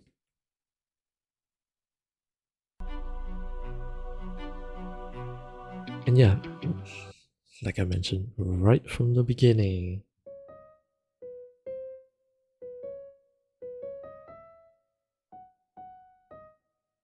we already have the danger motif.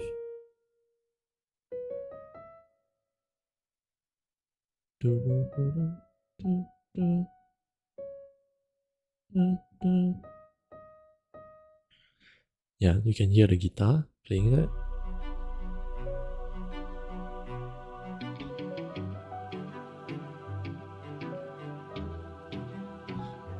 Lady of the palace, sorry that I.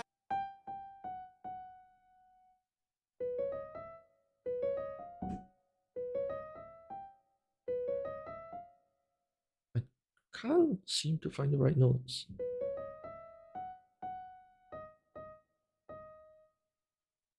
Am I playing the wrong scale?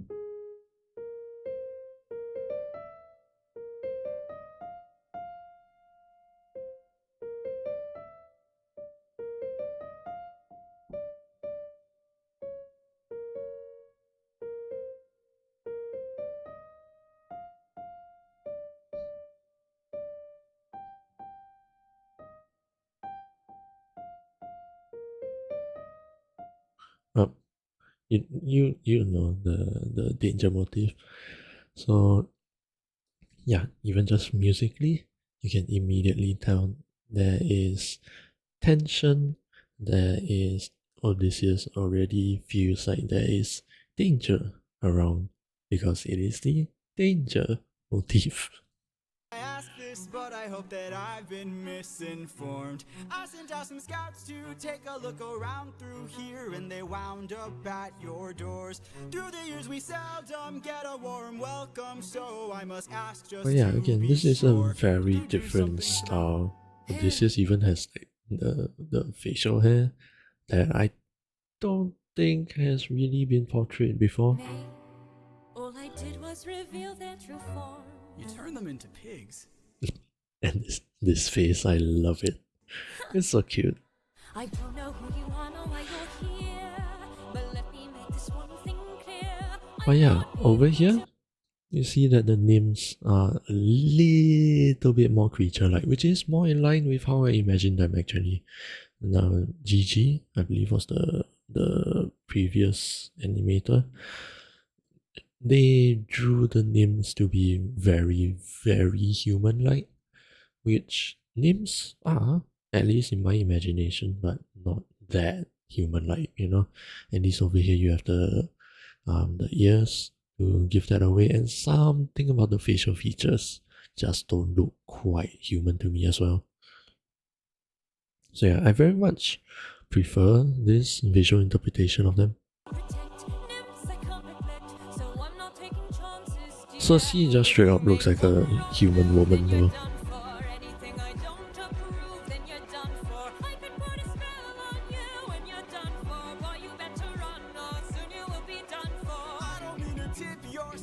Oh yeah, and also something I noticed fairly recently also, the goddesses specifically.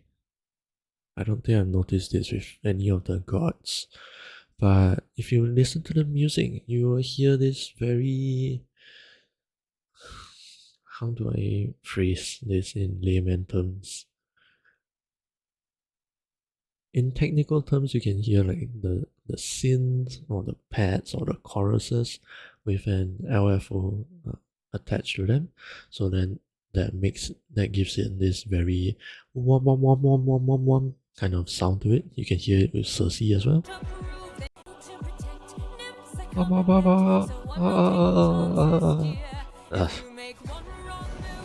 I just know I sounded so fucking stupid, but you know, you can hear it in the background. And I thought that was quite an interesting detail added in by Jorge. For one, why only goddesses? But two, it is an interesting way to really explain to the listeners, hey, this person is a goddess, you know, because that's like a signature sound between goddesses. Then you're done for. Anything I don't approve, then you're done for. I could put a spell on you and you're done for. Boy, you better run or soon you will be done for. I don't mean to tip your scale, but you will fail at Yeah, and then you get the electric guitar back here with Odysseus being more in battle mode. You must be a liar, mortals can't acquire money without dire consequence. Then now we Just gave it to you, didn't he?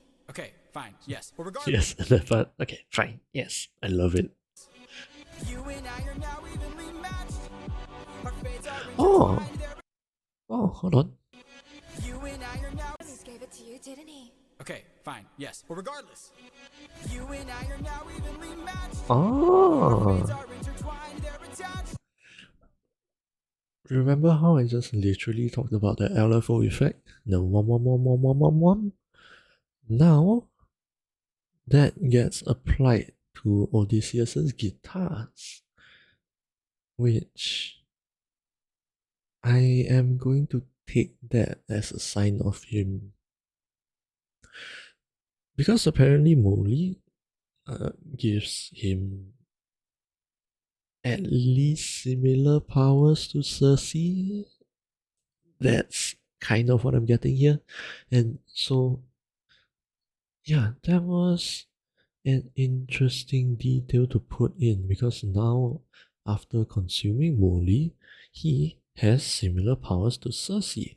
And to sort of depict that musically, you give the LFO effect that is known to be attached to goddesses in general to his signature instrument. That is so cool. Bare hands. Hermes gave it to you, didn't he? Okay, fine, yes. Well, regardless, Da, da, da, da, da, you and da. I are now evenly matched. Our fates are Oh, that's so intertwined, cool. they're attached. I've got people to protect, friends I can't neglect. So now there is no turning back. You've made your one wrong move. Now Yeah, notice how his eyes also glow yellow, just like Cersei's does when she uses her magic. you've made your one wrong And then he conjures up a Cyclops. be the one to prove that you're done for. Not even a spell saves you, 'cause you're done for. Oh, you better run, or soon you will be done for. Saves you, or there is no turning back. I don't... You've made your one wrong move, now you're done for. Was there always a Raw over there? Or is this something that Gwendy added in? I'm not sure. I will be the one to prove that you're done for. Not even a spell saves you, 'cause you're done for. Oh, you better run, or soon you will be done for. Yeah. You've lost. Let's see the My instruments. lips are like my daughter's. I Yeah, and you can protect hear them the more at all staccato costs. notes again The last because time Cersei we is speaking now at the strangers forefront. live, we faced a Bum heavy bum loss. bum bum bum You've bum given bum me bum no bum. reason to bestow you with my trust, but everyone's true colors are revealed Bum, in acts of bum. lust. So yeah, like I mentioned earlier, her string instruments are played a lot more staccato. Bum bum bum bum bum bum. Very jumpy, very short, very cut off. So yeah, I am actually quite enjoying the fact that even now I am still noticing new details about the music. Of course, the animations are very, very lovely, and it is awesome to see other people's visual interpretation of it all. And I am really, really enjoying myself right now. So, we have one more song to go. And after that, it should be a good place to call it a night. So, with that said, this is the last song of the Cersei saga. So, let's go on ahead with seeing how this whole encounter with Cersei ends. Let's go. Dun, dun, dun, dun, dun. And we get a much. Hey, Gigi's back.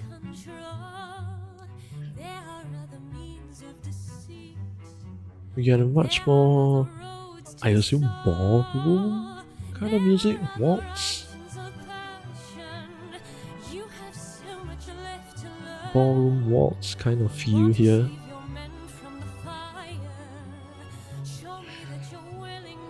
Show me that you're willing to burn. That is so good.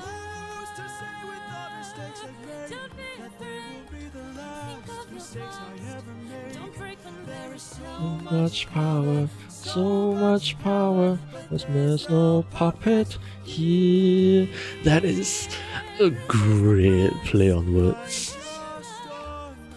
I'm just a man.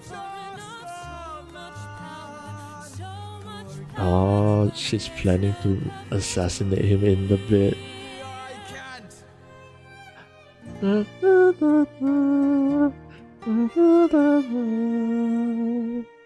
You hear his reason immediately. She's my everything, my Penelope, Penelope, and she's all my power. It's been 12 long years. 12 long years since I have seen my wife, and now the god of tides is out to end my life. So I beg you, Cersei, grant us mercy and let us puppets leave.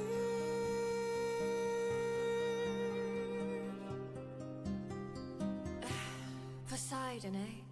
Oh, and the dagger just disappears magically.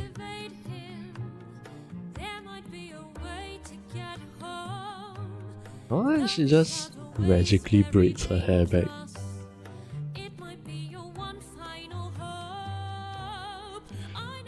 A brilliant prophet. Problem is, this prophet is dead. Oh. Hey, Tiresias! To the underworld instead. I've always been curious how they got to the underworld.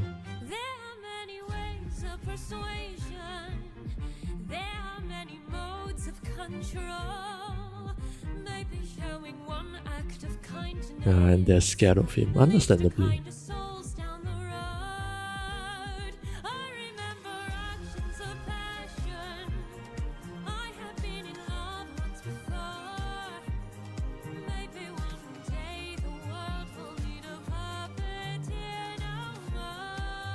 And I like that the legato strings are coming in more here.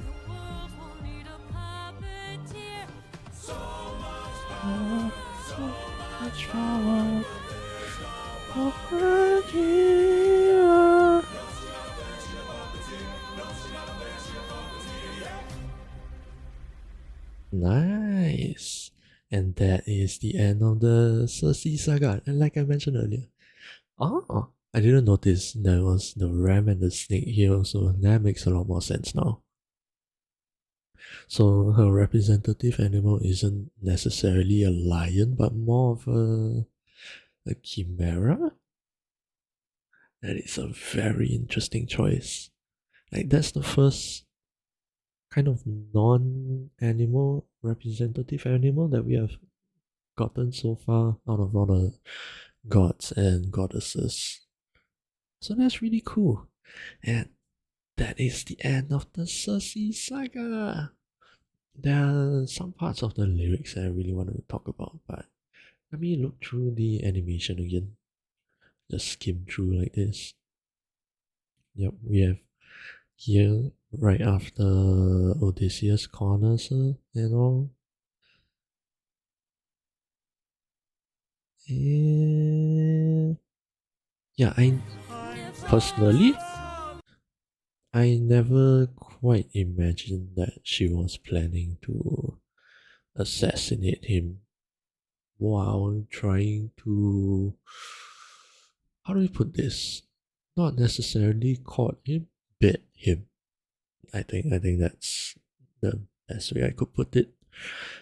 But yeah, I never actually imagined that she was still trying to end his life. I imagine more that she was just trying to get his guard down so that she could also turn him into a pig somehow, just like the rest of his men, you know?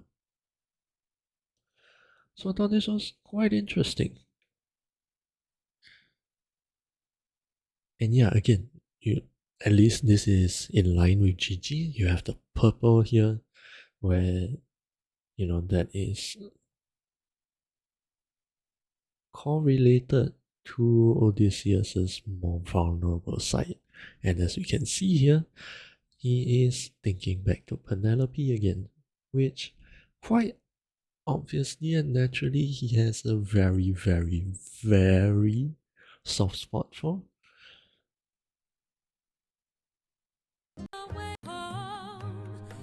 And then,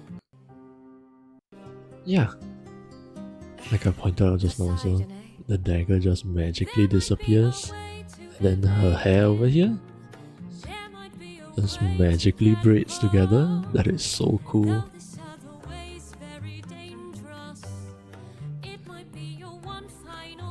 And then it actually took me a while to put this together, even though they quite obviously showed it just now.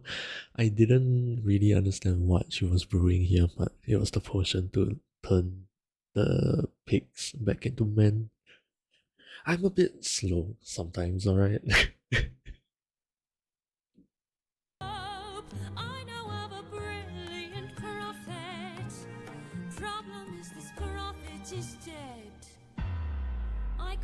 That was a bit scary, the way her face just changed at the word dead. And then we have the prophet. And then again, the LFO effect. Wop, wop, wop, wop, wop, wop, wop. Wait, you're helping us? There are many ways of persuasion. There are many modes of control. And then also the nymphs being afraid of Odysseus here. Just walking around with basically their queen. That's something I didn't imagine also.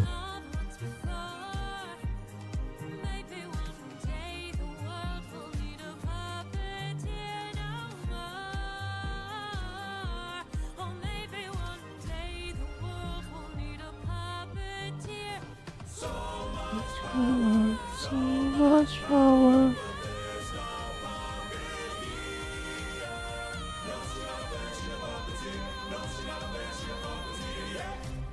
Yeah, the animatics is so good. I like.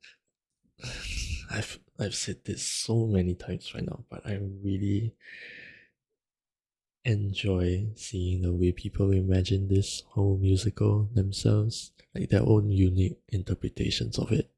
Because there are a lot of details that I did not imagine, and there are also plenty of details where I imagine differently.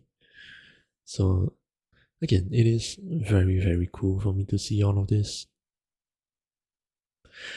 Now, with the music specifically, because that's more what I can yap about. Yeah, immediately we have a more like ballroom waltzy feel to the music, which does fit the intentions of Cersei here, because waltz is more.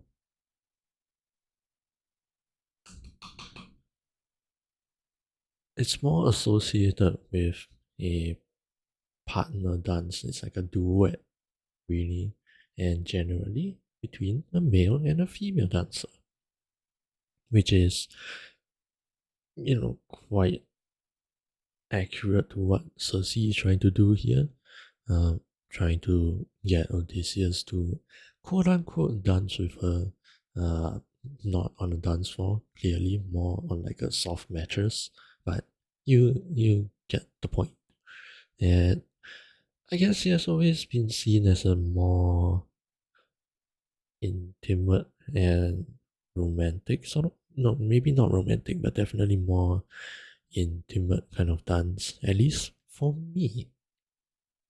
Because the partners, they get so close together, they need to be very in sync.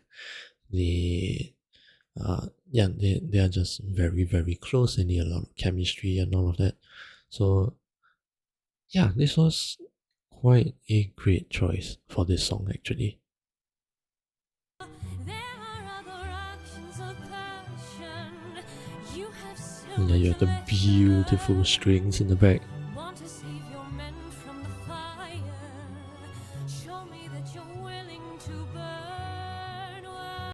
Yeah, want to save your men from the fire? Show me that you're willing to burn. Woo!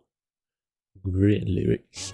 Show me that you're willing. The mistakes I've made, Don't be that they afraid. will be the Think last of your mistakes I past. ever made. Don't break them. There is So much power, so much power. But there's no puppet. Ah, and there's the line, but there's no puppet here.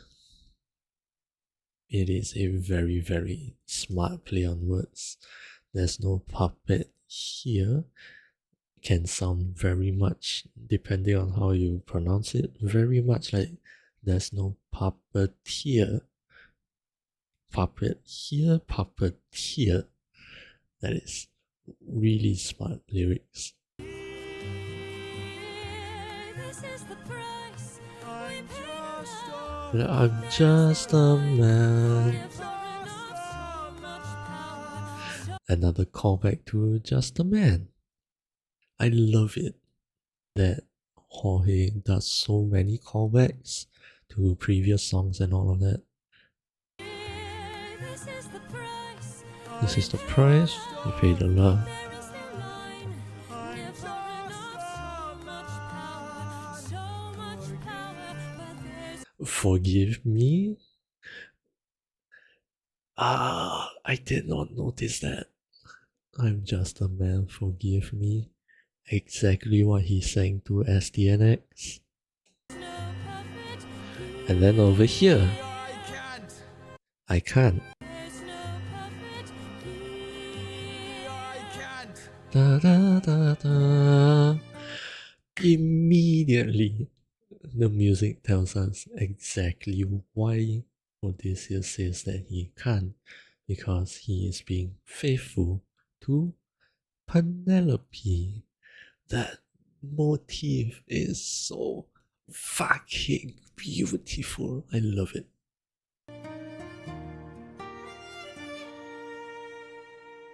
Back at home, my wife waits for me. She's my everything. And then now you have the legato and soft strings with his acoustic guitars, because now they are quote unquote together. It's been 12 long years. And the 12 long years. This was a mistake by Jorge, unfortunately. Apparently, his lyrics wrote 10 long years, because that's where we are in the timeline of the Odyssey right now. It is still on the 10th year since they left from the Trojan War, but Jorge accidentally sang it as 12 years, didn't notice the mistake, and then the song is already released. So apparently he had to adjust the lyrics for the future songs, because it's not like everything came out at the same time, or at least that's what it seems like. So Yeah, I thought that was actually kind of funny. I wouldn't have questioned anything, but that I guess this is something that the people who are into Greek mythology will nitpick about. They will call him out about this, but I don't know. For me, as someone who doesn't know all that much about, well, really anything about Greek mythology, I wouldn't have questioned this at all. Years, oh, 12 long years since I have seen my wife, and now the god of tides is out to end my life. So I beg you, Circe, grant us mercy. And this is a very interesting part of the story as well, because Odysseus has already proven that he can beat Circe, at least now with the help of Hermes giving him the moly flower. But he chooses to metaphorically hand that power back to Circe and ask her for mercy. And I guess this is what really sways her heart. I'm gonna push back the ads because I don't want to get interrupted here. We're gonna finish soon. But yeah, it's just really, really nice of him. I don't think this is something that would be true to Greek mythology, considering how ruthless they generally were. But yeah, I just thought this was really nice because this is clearly more adapted for a modern audience. And yeah, I just enjoyed this part of the story, just handing that power back to Circe to show that he means no harm, really, because Circe did mention that the last time they were forgiving towards humans who have been washed up onto their shores, they suffered heavy losses. I believe that those men ended up killing a lot of nymphs, potentially abducting them also. I'm not sure, but again, they suffered heavy losses, and so it takes a lot to win the trust of Circe, which he does manage over here. And let us puppets See how it says, let us puppets leave? Not let us men, let us humans, let us puppets. We are at your mercy. Really, that's kind of what he's saying. There might be a way to evade him. There might be a way to get home. Though this other And then now the way's music very goes back to dangerous. something more lighthearted, It might more be your one final hope. how Circe appeared to them in the beginning. Problem is this prophet is It's dead. there. I Bam. can't get you home, but I'll get you to the underworld instead. I really like the prophet's design. I'll get you to the underworld And you have the eyes over here. Interesting. instead. Dun, dun, dun, dun, dun, helping dun, dun. us? But yeah, now the music is back to how it sounded when they first encountered Circe. So, like, she means no harm anymore at this point. Very great musical storytelling. Yep, and then the long, beautiful strings come back in now on top of her usually staccato strings.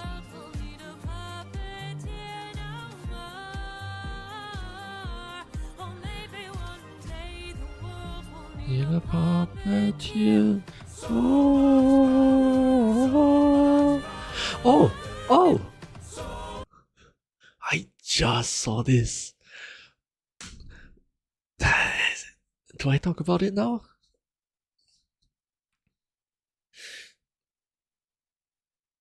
Oof. I guess why not?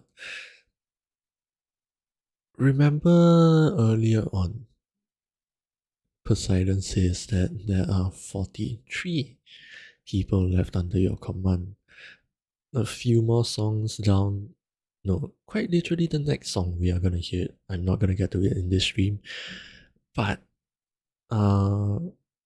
it gives another concrete number in this story where it says 558 men died at your command, which is not in line with what Poseidon said, because Poseidon says there are 43 left under your command.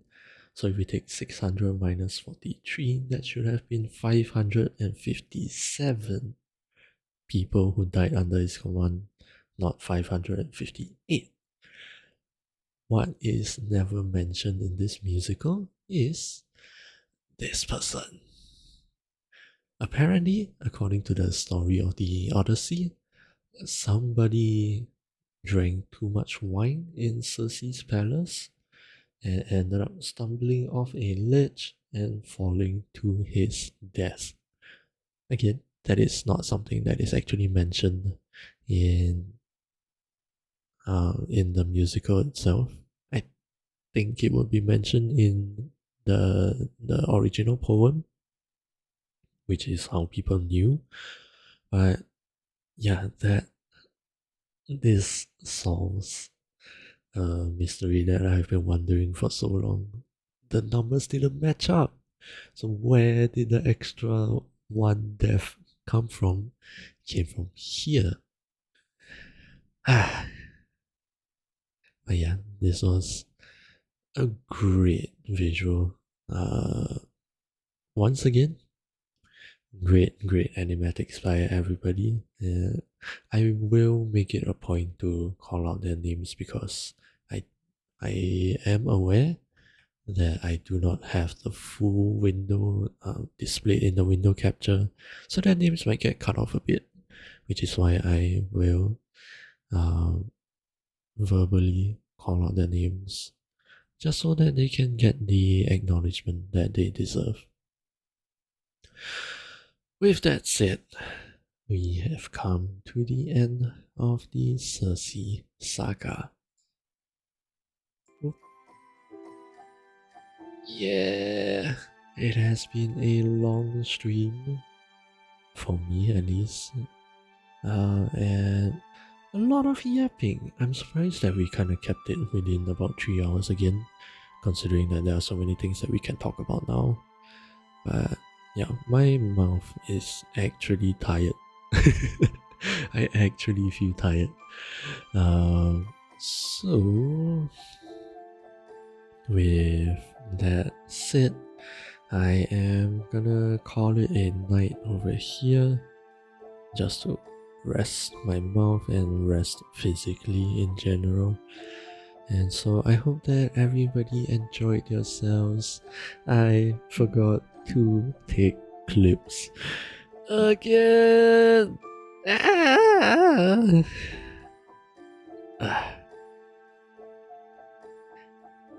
I really need to try to remember. I just keep on rambling on about everything that I want to talk about. Admittedly, I think there are probably a couple of things that I missed out that I thought of mentioning on stream, but my memory is terrible and I'm not gonna be able to remember everything that I want to talk about. So yeah. But anyway, that will do it for this stream. Thank you to everybody who decided to stop by. I hope that all of you enjoyed my rambling session once again. There will be many more to come. And like I said, the next stream will be most likely ending on the Thunder Saga. I have been listening to the Underworld and Thunder Saga a lot this week, and there's so many things that we can't talk about in the music, but I'm gonna be so distracted with trying to, talk about the animatics as well. So we have to see how things go. But for now, I will have to say good night. And yeah, hope that all of you have a great day, afternoon, or evening, wherever you guys are. Stay safe, stay comfy, and I will be back again with more Epic the Musical on Tuesday. Same time as always, you can see my local time. I stream from 7 p.m. to 10 p.m. or 1900 hours to 2200 hours for those of you who run on the 24-hour clock. So yeah, that will do it for this stream. Rave! I'm sorry, I was just about to end. Hello! I hope that you've had a nice day today. I'm sorry.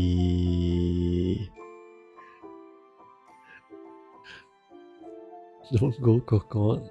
I'm sorry, I don't feel like a coco, but I am quite tired. I have been rambling for like 3 straight hours. I am tired.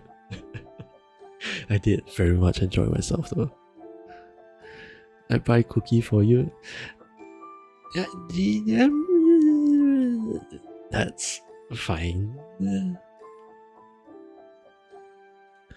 Go for 4 hours. Unfortunately, I cannot. I have to wake up early. I mean, I say that I have to wake up early because I do have an alarm set for 6 o'clock. But I've been struggling to wake up at 6 o'clock for a very long time now.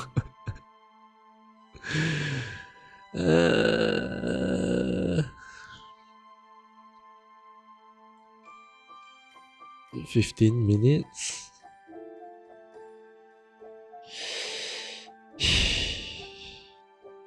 I guess.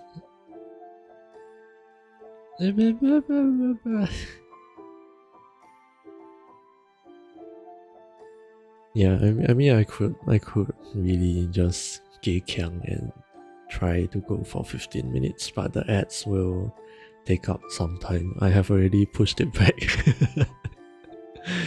But yeah, I'm sorry that I can't go on for that much longer. I don't know if you can tell, but I do, like, my throat actually does feel tired. I don't know if it's really coming through the microphone right now. Yeah, thank you for understanding. I do really appreciate that. So like I said, have a great day, afternoon, or evening, wherever you guys are. Stay safe, stay comfy, and I will see you guys again very, very soon on Tuesday with more Epic the Musical. I will talk your ears off again for another 3 hours. Yeah, good night. Bye bye.